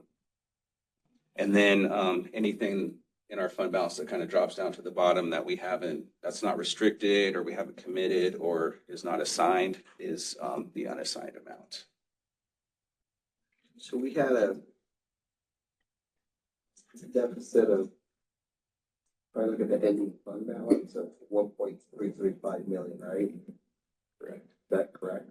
Now, when I look at this, you pulled out the 368,000 that we had in deficit expenditure, period, right? Correct. Am I reading that right? Which page are you looking at? So, yeah, see the ending balance? Oh, Ending you balance want me to go back to this slide Ending here? balance is 1 point. That's what you're looking at? Yeah, so I'm looking at this, and I'm looking at the ending fund balance of 1.335.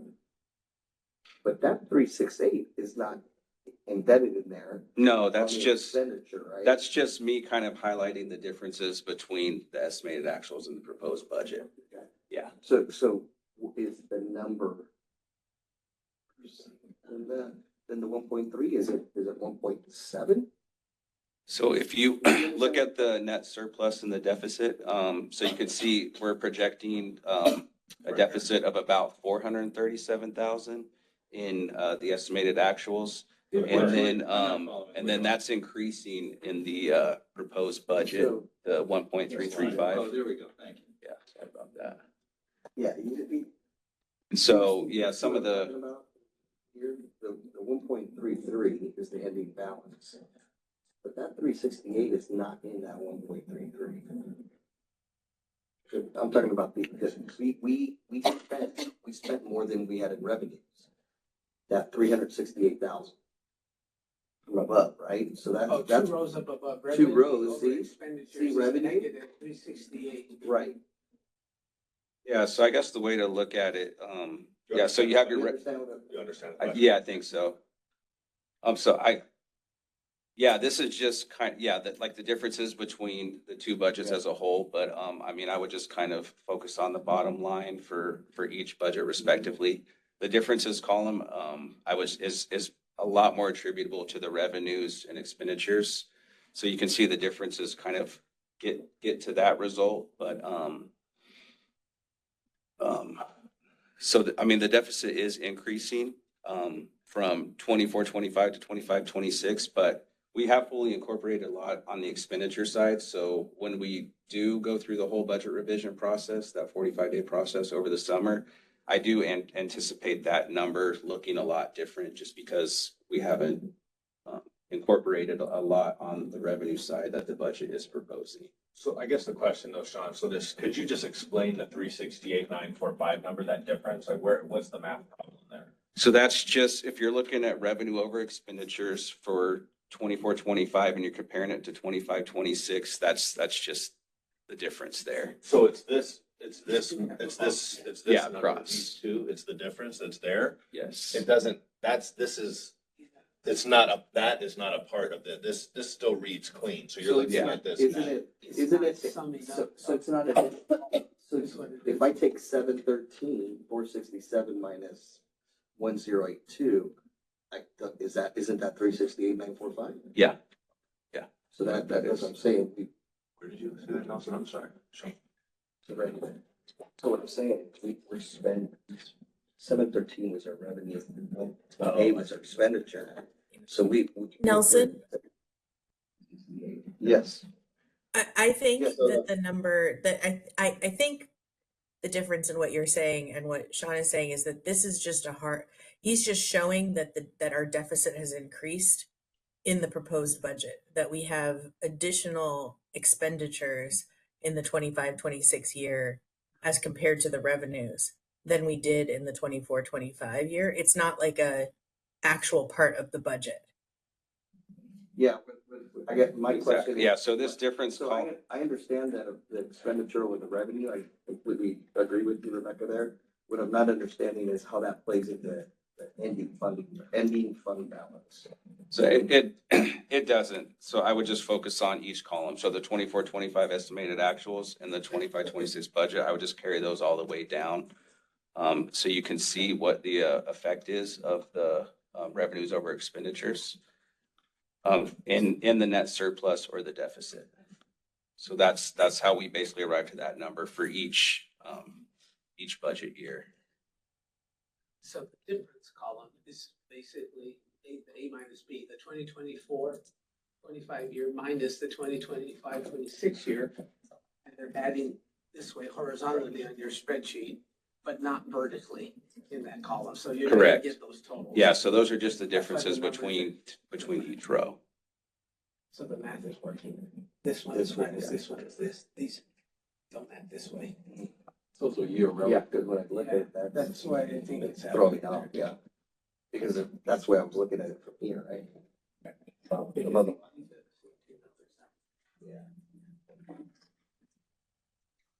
Bottom line, we Okay. have to get efficient and we have to find, We have $1 million problem. yeah. Yeah.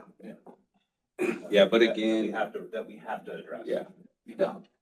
But again, like we have, Let's get to those. as I said, we haven't incorporated a lot of those contingent revenues into this budget. So after we do the 45-day budget revision period, that net deficit in 25-26, I believe is going to look a lot different and it's going to be a lot less.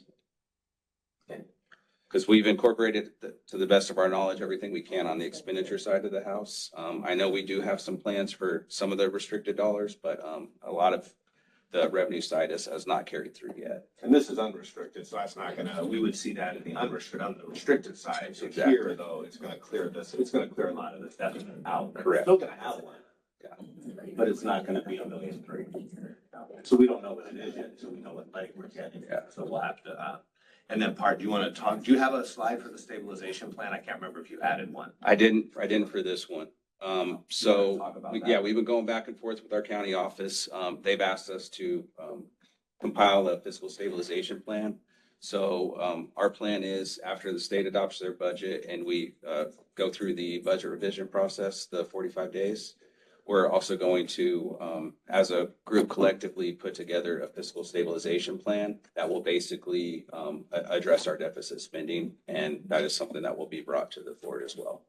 This is a new process, a relative, they've had these fiscal stabilization plans in the past through LACO, but they have been, their new business services department has now been, they've changed the form, they've actually become, it's more something they're requesting more now from districts just across the board if there's a deficit spend in over a couple of years. So we'll see this, so June 26th is our budget approval meeting, we'll see it by then. You'll see, not the stabilization plan, I'll go to for the 45-day revision, we'll do that by August. Yeah, you'll see that in August. We're not gonna have time by the time the adoption of the budget to fully correct or reestablish the numbers here by the time we're at the mercy, as you all know, we're at the mercy of the state and the state budget adoption and all the trailer building. We'll have to adopt a budget without knowing what the state is gonna do.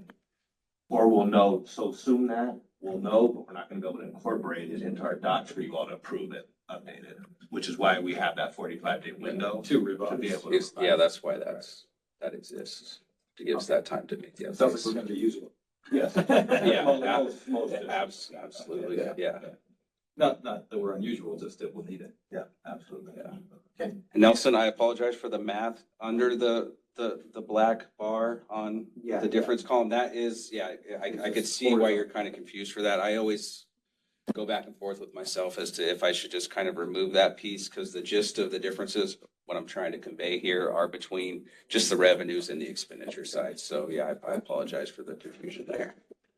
And it's, you know, I'm sorry, I don't wanna belabor it, but I do wanna say that, you know, the deficit, especially if you look at the 437,000 yard deficit this year, that's pretty consistent with the agreement that we have made with our faculty association in, I guess it was 2 years ago, 3 years ago, maybe. When we had the COLA, we had, you know, the board had given us direction to negotiate, we had come up with parameters and so forth. And then the COLA got slashed by, you know, and we're still feeling the tug of that in, you know, coordination with obviously special education costs having gone up. So it's sort of a perfect storm that we inherited, you know, and here we are trying to reconcile that. So I say that just to say, I know that the board has asked, you know, for a balanced budget. You know, we're working on it. Totally makes sense. Absolutely. Mr. President, did our superintendent just throw the board under the bus? I missed that. I think you did, but I don't think you meant it. Don't worry about it. I retract that statement. I rewind. I didn't hear it quite that way. In summary, we have work to do. Yeah, collectively, don't worry. Yeah, so to reiterate, we do see the deficit shrinking after the 45-day budget revision period. And then in addition, we'll be compiling a fiscal stabilization plan to further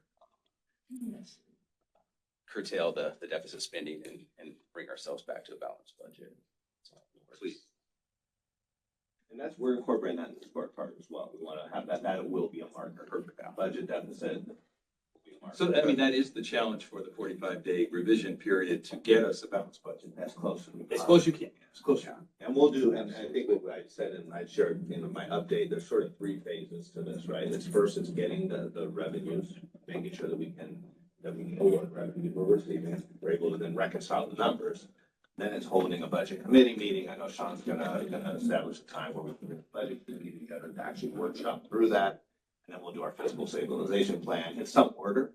And then we'll have the 45-day revision in August on the 14th.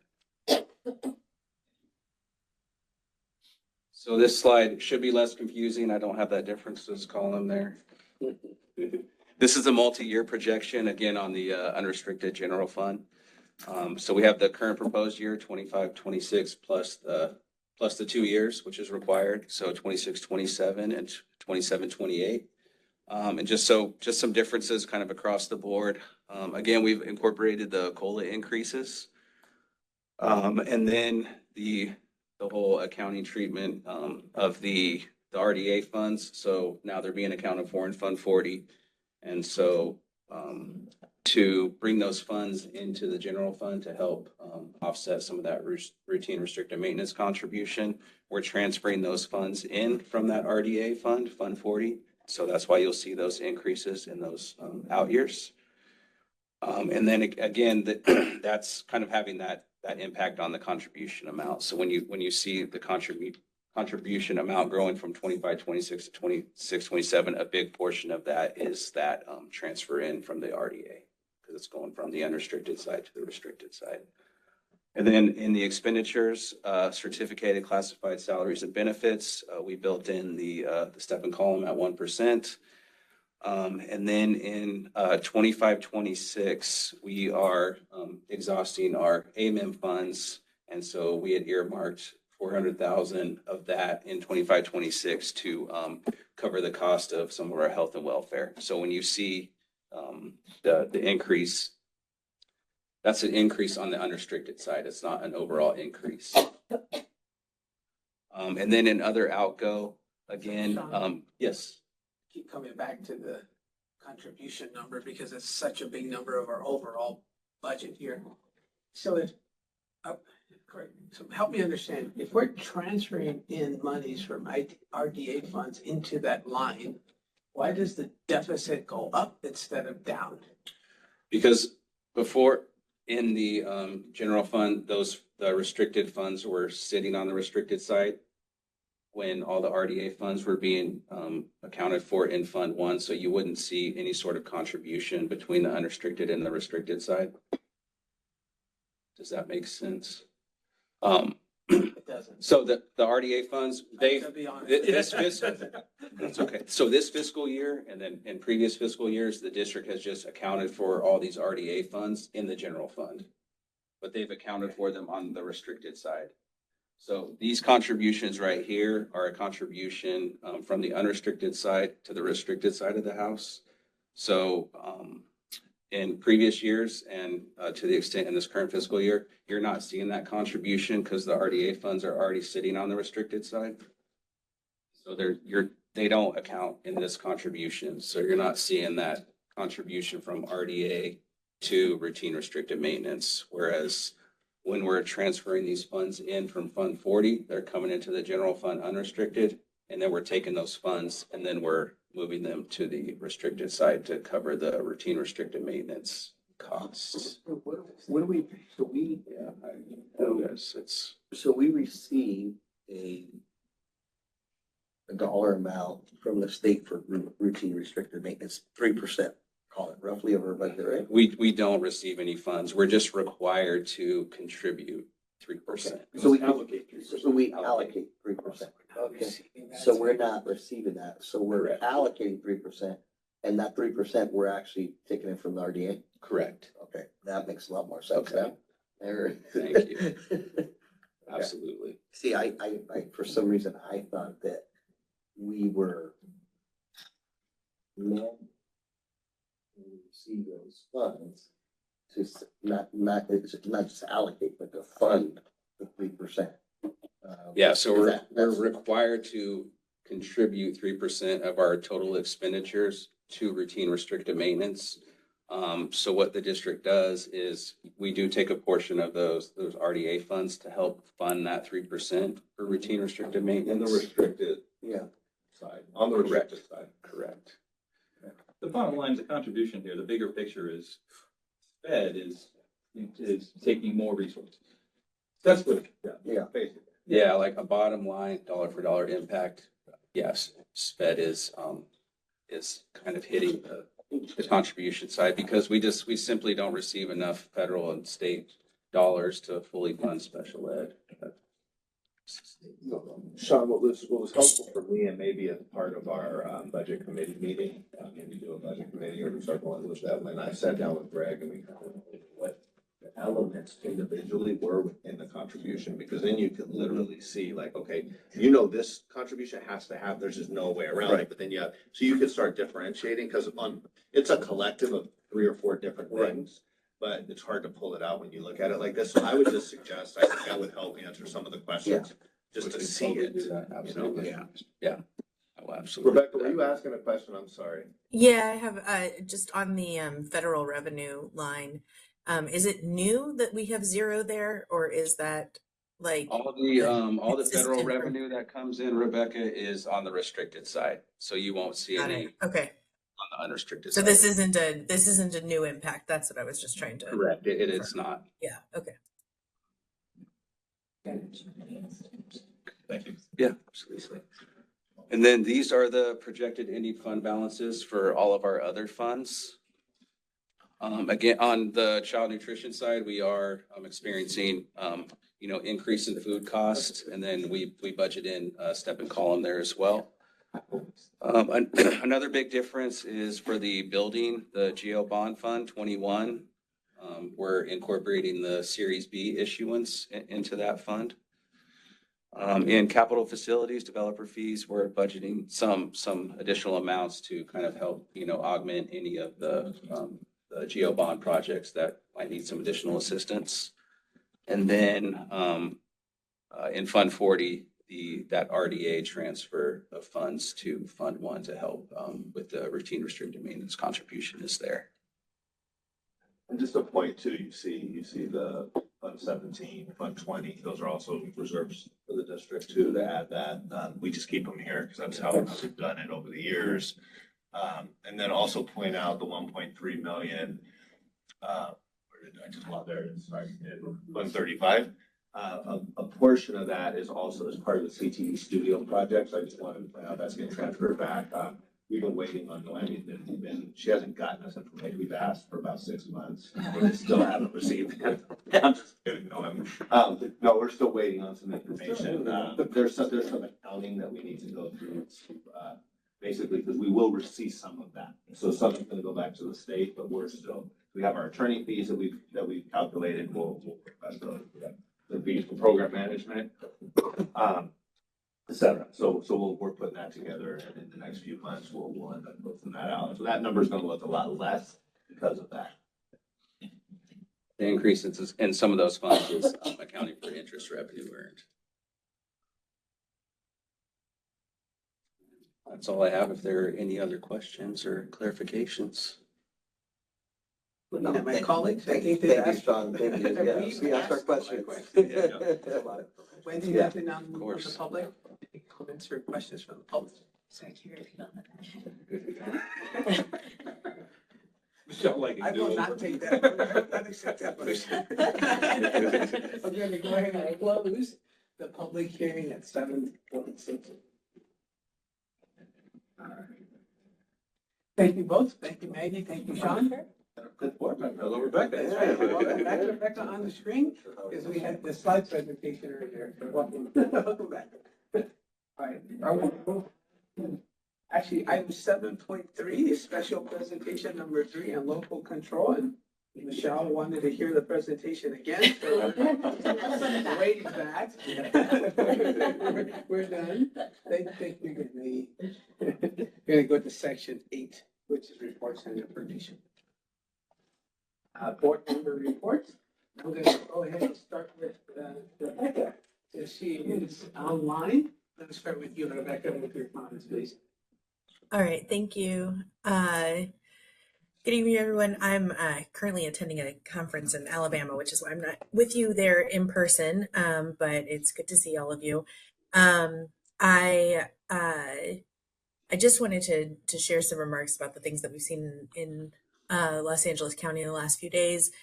We know that people across America, regardless of their race, background, or political affiliation, value our freedoms. However, we have seen our political leaders in Washington seem to prioritize the interests of billionaires and turn the military and law enforcement against our families, weaponize our government against its own people. We've seen families and communities here terrorized by the actions of our national leaders, but they are coming together, our families and communities, to demand that we put an end to this assault on our freedoms, our families, and our future. No one should have the authority to use our government as a weapon against our own citizens and to unleash the military within our borders and threaten our communities. I'm really confident that our school district is doing everything possible to protect our students, our school families, our staff, and the wider community. And I want to express my gratitude to Superintendent Silvers, Dr. Ingram, and the rest of the Weisburn team for their proactive and timely communications with our communities about what's been happening and how to protect ourselves. Folks here in Los Angeles and our allies across the country are standing up peacefully for immigrant communities and demanding an end to the brutal ICE raids. These communities are here to stay, and I stand in solidarity with them. I encourage everyone in our community to report sightings of ICE in our neighborhoods. We've seen some of that happen in the recent days. And you can reach out to the Los Angeles Raids Rapid Response Network at 888-624-4752 if you want to report a sighting. And I just want to reiterate, this end of the school year should be a time of celebration and a coming together. And I want people to feel safe in doing that. And like I said, I'm confident that our schools are doing everything that they can to protect our families. And I hope that everyone has a good end of the school year, even with everything else that's going on. Our students have accomplished so much this year, as we saw tonight with those wonderful presentations from our Herndon team and the middle school musical performance. And I just think there's so much to celebrate, and I hope that we can continue to do that joyfully and without fear. Thank you. Thank you, Rebecca. Next we'll go to Nelson. Thank you, Roger. Well, as we're winding down the year, I just want to take a moment to thank the teachers, the site administrators, the district leadership, district staff for everything you do, all the hard work and dedication you place throughout the year. Thank you.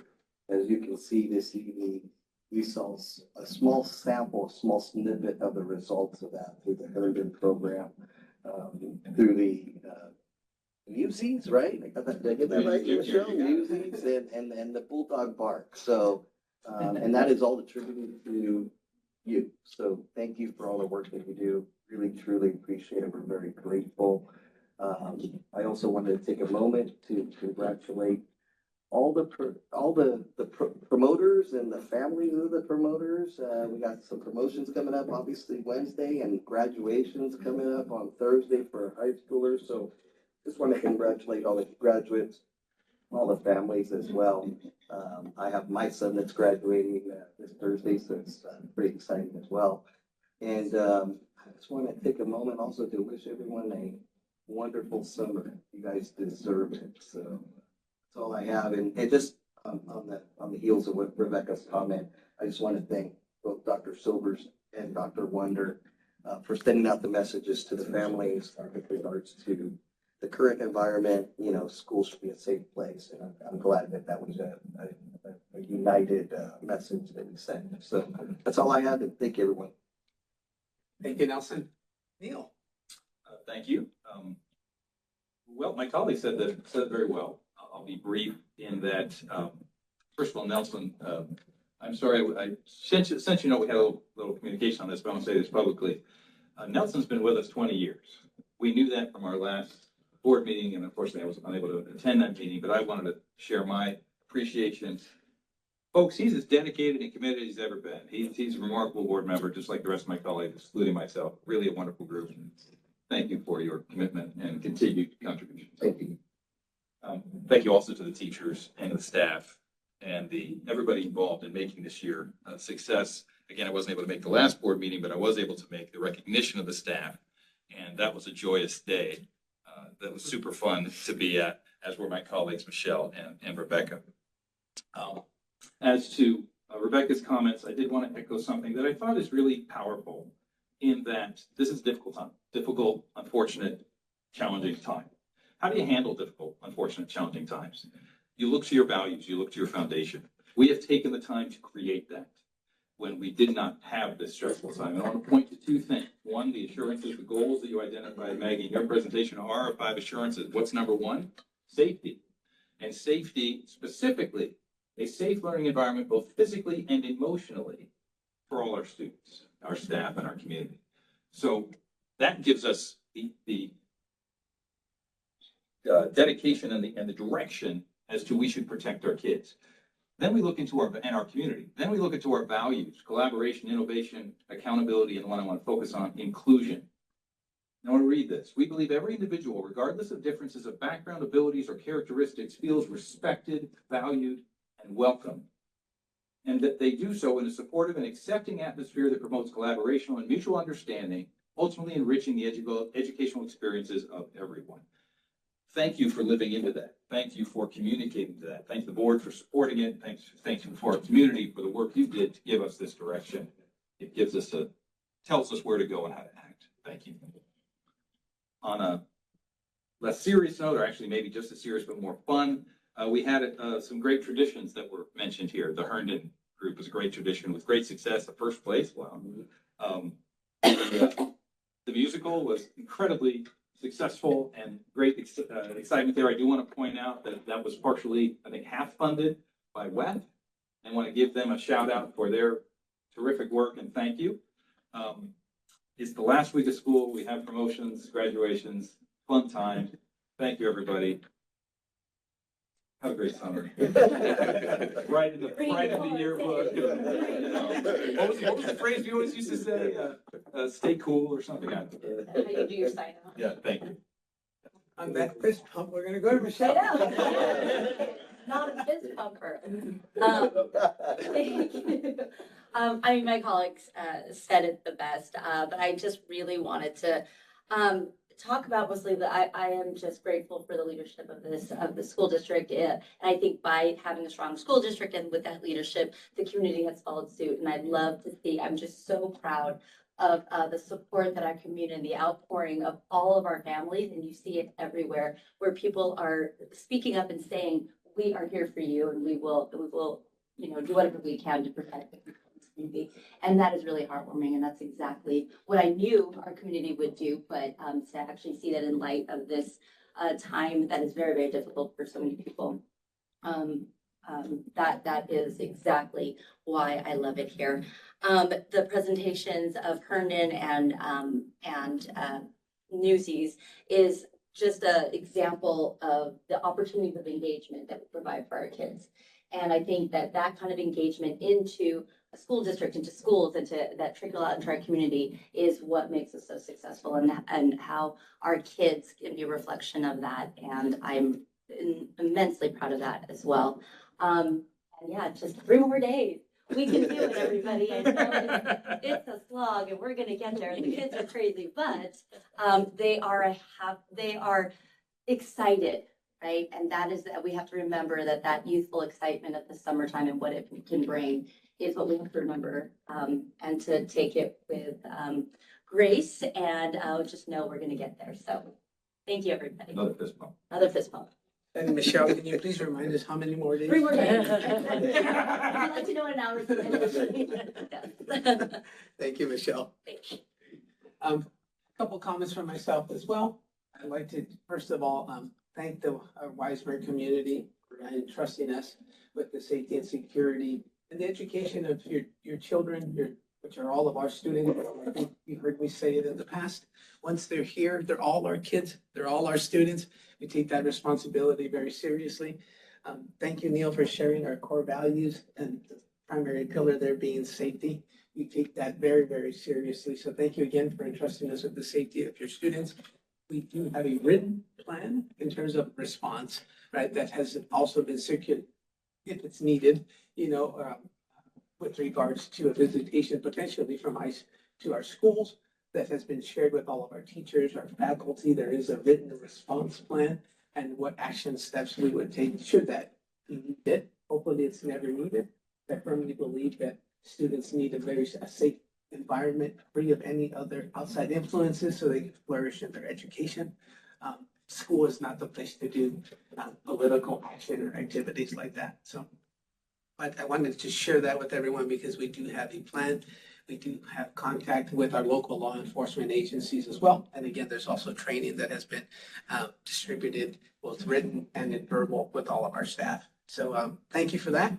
And as Michelle said, we have 3 more days to go, but I did want to thank all of our teachers and our students and our parents again for a wonderful yet tough and challenging year. Obviously, depending on the seat that you occupy, you may have experienced all of those items during the course of the year. But a sincere thank you and appreciation to everyone. I look forward to attending our promotion ceremonies that are coming up. Planning on attending all 3 on Wednesday for our promotion ceremonies here at Wiseburg, and then also our high school graduations on the following day on Thursday, which is why we're having a board meeting today on a Monday as opposed to our traditional Thursday meeting. But thank you everyone for it's not over yet, but we get to actually have our promotion ceremonies to celebrate with our parents and students. Thank you. Okay, next I'm going to go to leadership reports. Blake, I'll turn that over to you to see if we have any other reports. Just me. Well, Excuse me today. you are under superintendent Yeah, so report, not not nobody district else. leadership, but yes. Yeah. Great, okay. Then we'll go to superintendent report, yes. So, I just want to say it really has been, a fantastic year. I only wish we had 3 more months. I couldn't help myself. 3 more days. I meant to say 3 more. We do have 3 more days. a couple items, with that, what makes a school year great. There's a lot about what, what our kids get to partake in, what our kids get to see and experience. Couple things that I've seen of late, and I just want to sort of reiterate it is, had an opportunity to go back and forth between Holly Glen and Del Air for the music concerts, and seeing the TK students versus the 5th grade students at Del Air was, it's different. And it's just really amazing seeing the trajectory that our kids go through to be able to play violin. And they weren't just plucking, they were playing the violin in 5th grade, which was super cool. Seeing our youngest, our youngest learners being able to, really get their feet wet and sing, and just the joy in the room, both NPRs through that process was just something, it was really contagious. So I got to go to many of those, and that was a real highlight, over the last week. Also want to just re-highlight the musical, the students that sit here and performed, with us today, that performed in front of us today, the singing. It doesn't do justice what we saw today to what, they did on stage, but it certainly gave us a bit of a kind of just a glimpse, just a glimpse at the energy, just seeing how they performed. It's just really cool.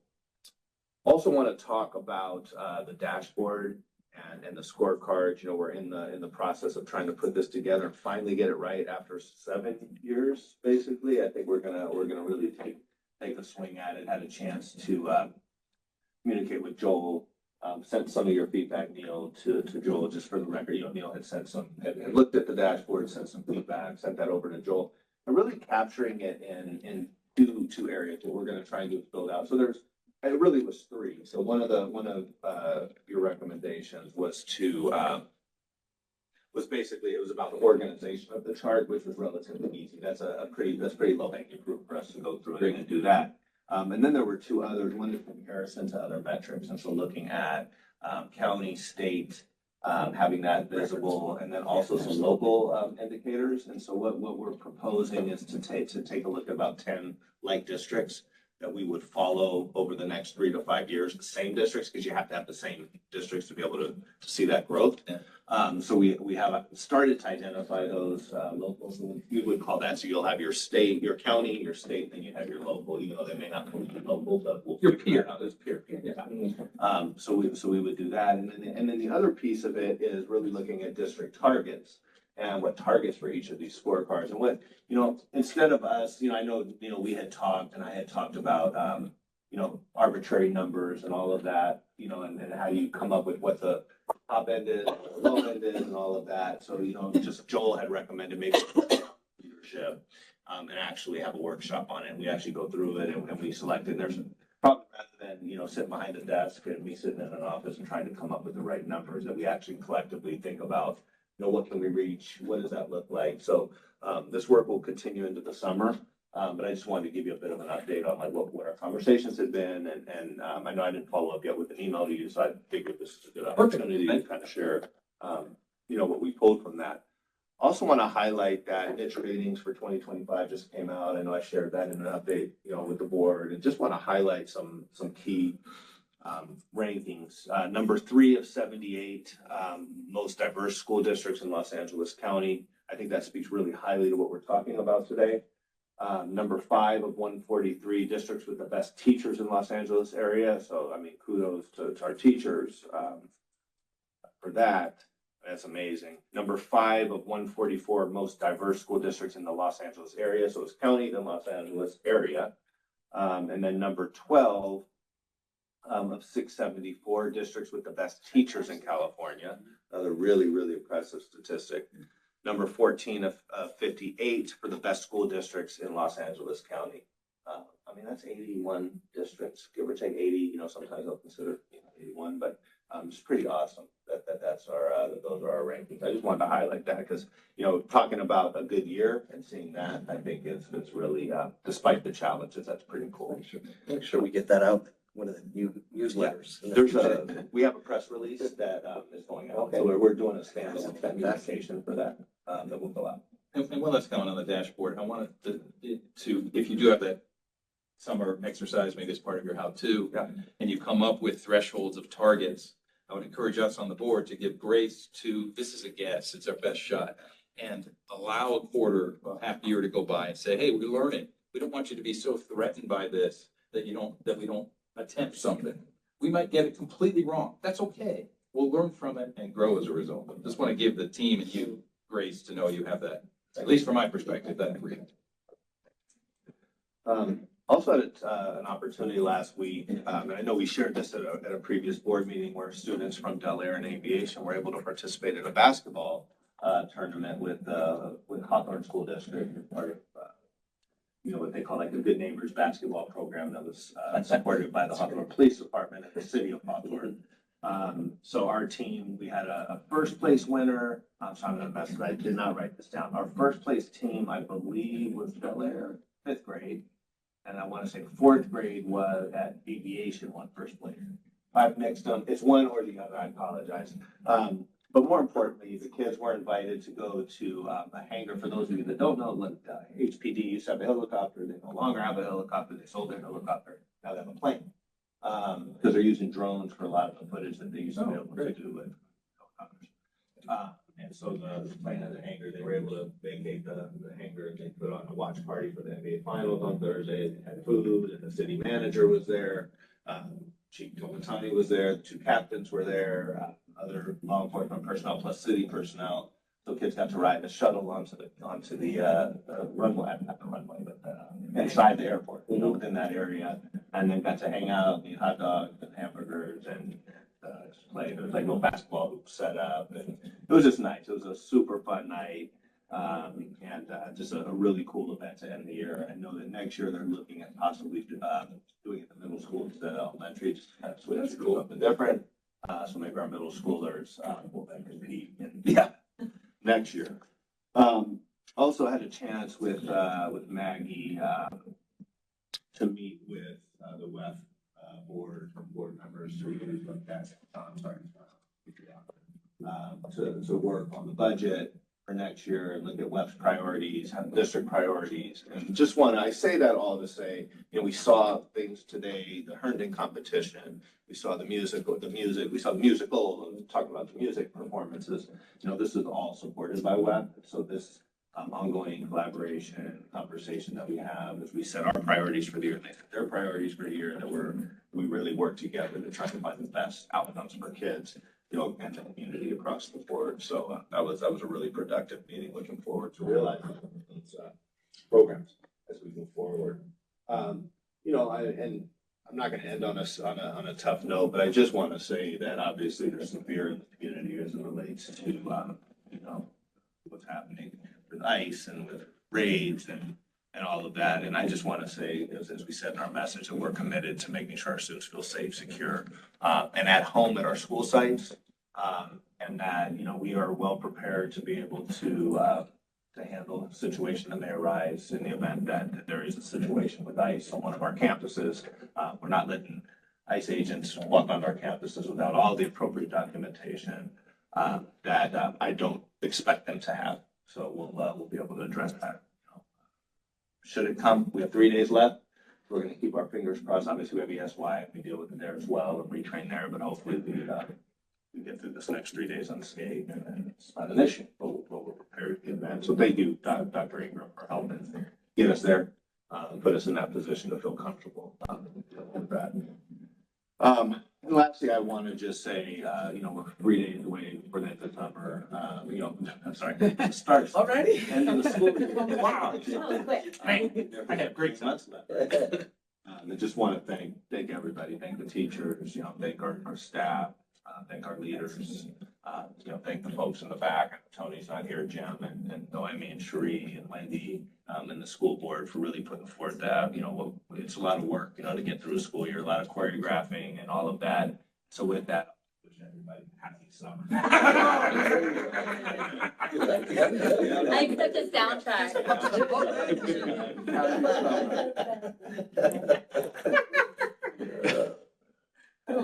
All right, thank you, Blake.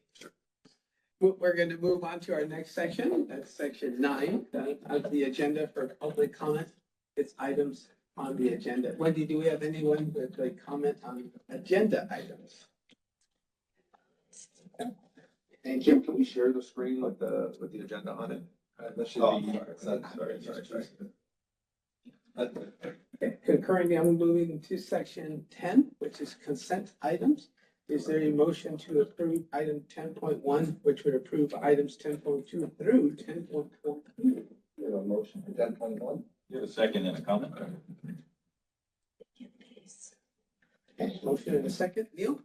Just on item, sorry, 10.2, the school calendars, not necessarily a change to the calendars, as I say, are fine, but just a reminder that our constituencies and stakeholders often ask us to recognize and remind our teachers and our administrators of holidays for people who have religious needs or religious beliefs that are not recognized by a day off of school. So just to have some awareness to bring this to us, to our teachers, so we're not scheduling tests on those days to affect our various communities' needs. Perhaps relative to the comments about this evening. And no further comments? Is there a motion? There's a motion and a second. All those in favor? Aye. Aye. Thank you, Rebecca. Motion carries 5-0. Going to section 11, action items. First item is 11.1, which is rejection of claims against the district. Claim B. Is there a motion? Yeah, motion. Second. Second. Thank you, Rebecca. Any comments or questions? Hearing none. All those in favor? Aye. Aye. Carries 5-0. 11.2 is approve compromise and release agreement. Is there a motion? Yeah, motion. Somebody second. Any comments? Questions? Hearing none. All those in favor? Aye. Aye. Motion carries 5-0.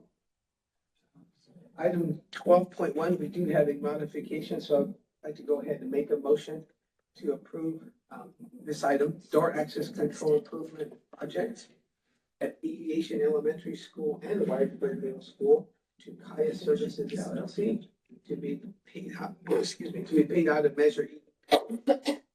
The motion would be to approve the amount proposed plus a 10% allowance per project, 10% for aviation and 10% for Weisberg Middle School. So that would be $6,000 for each of those, for a total for this item to be $29,941, and I believe some cents. So don't hold me to the cents. I believe it's 82 cents. So just under $30,000. Is there a motion to approve? You have a second with that same stipulation, I guess. It's a long one. I'm not gonna try to repeat it. A second? Oh, I thought you made the motion. and he seconded. I'm sorry, yes, sorry, yes. Any comments? Just, do you want to clarify the reasoning? Because there's some good reasons behind that. So I'm gonna go ahead and ask Sheree to come up. Yes.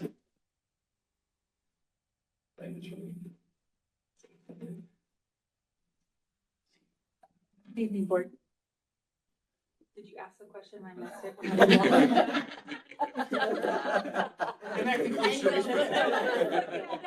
She was walking right up, so I called her. I'm sorry. Neil had requested a clarification to why we're moving forward with a base contract approval plus a 10% on the allowance. Just so people can know why we're doing it. So, when we originally issued the bid, we issued the bid with initial comments from DSA, which excluded comments specifically for the ADA upgrades that were needed. This portion of the project is for ADA requirements that are in coordination with the door access control construction. So not knowing that in our original estimate from the architect, the initial estimate was much higher. So that was the original allowance that we had included in the bid documents just to cover for any of those comments that came back.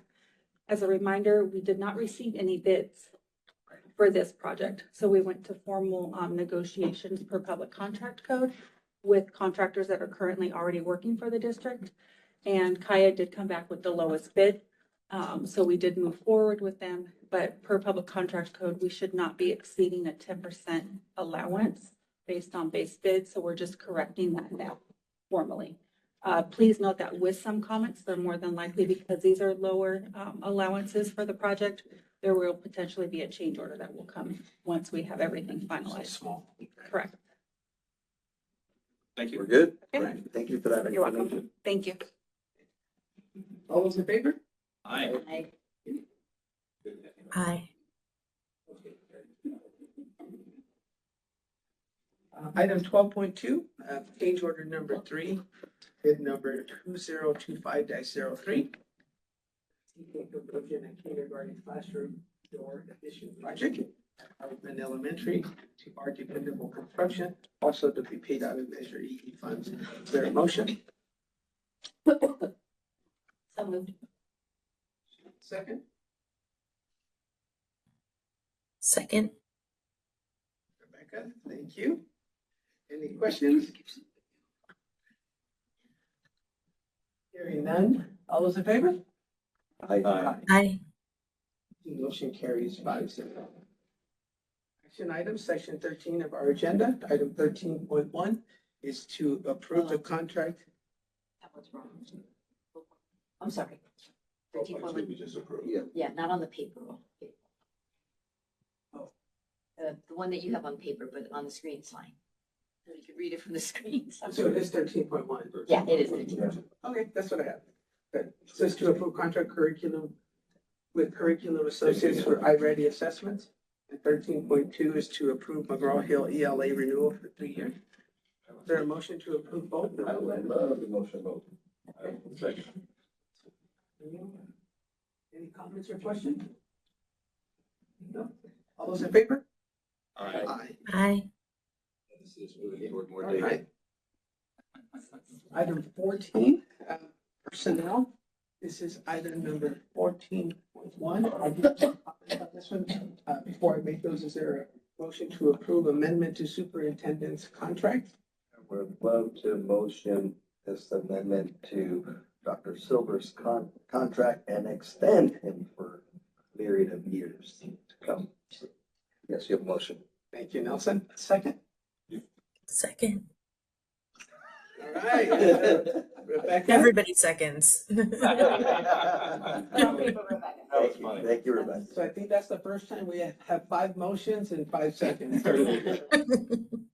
So for those listening online, we have been privileged to have Dr. Silvers with us as our district superintendent for 7 years now. 7 years. And I'm proud to say that he's actually the longest running superintendent in the South Bay. So he actually has seniority in terms of being a superintendent. I do remember when we first hired Blake, and it's been a fantastic hire for us. And in that spirit, the board is definitely looking at doing an extension and retaining Dr. Silvas as our superintendent. So what's on the agenda today is for a contract term extension to be from July 1st, 2025 through June 30th of 2029. The changes also include salary adjustments, medical insurance adjustments, Medicare contribution adjustments, some longevity stipend, as well as a retention bonus. The documents are all available, will be available online for anyone who'd like to take a look at those, but we're privileged to have the opportunity to retain Dr. Silvers as our superintendent for many years to come. And thank you, Blake, for your service here at Wiseman. Look forward to continuing to work with you. Thank you. So with that said, is there a motion? We have it. And second? We're good? Yeah. Awesome. We all motioned. Five second, motions, yeah. 5 seconds. All in favor? Aye. Thank you so much. Aye.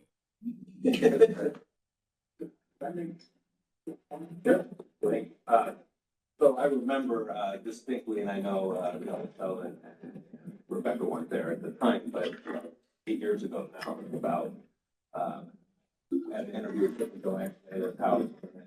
That interview was, and I just remember saying, one of the things that I value, and that what made me want to really be the superintendent, and why one of the reasons I've been here, 10 years, and it really felt like the second home. It felt like when I exited at El Segundo. to be, and I couldn't think of being anywhere else. And so I really appreciated the opportunity that this board gave me out of a principalship to do a much more complex job. I mean, being a principal is so hard. It's just a different job. The support and mentorship and the camaraderie over the years of the pandemic was really critical with my energy and love and commitment to the school district has never wavered, it will never waver. And I appreciate the confidence that you put in me and the team that I have sitting in front of me and the teachers that have supported this district for so many. It's just remarkable. And I just think Rebecca, thank you for your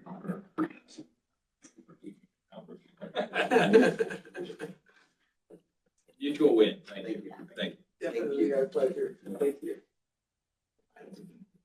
I think we are going to take a motion to adjourn. Do you have any for second close, Blake? Just one short, very short. Like, I mean, we could probably do it in 30 seconds. Okay. On my side. So we will be, is there a motion to adjourn? Motion? You have a second? Second. Favor? Aye. We'll be adjourned. Thank you, everyone.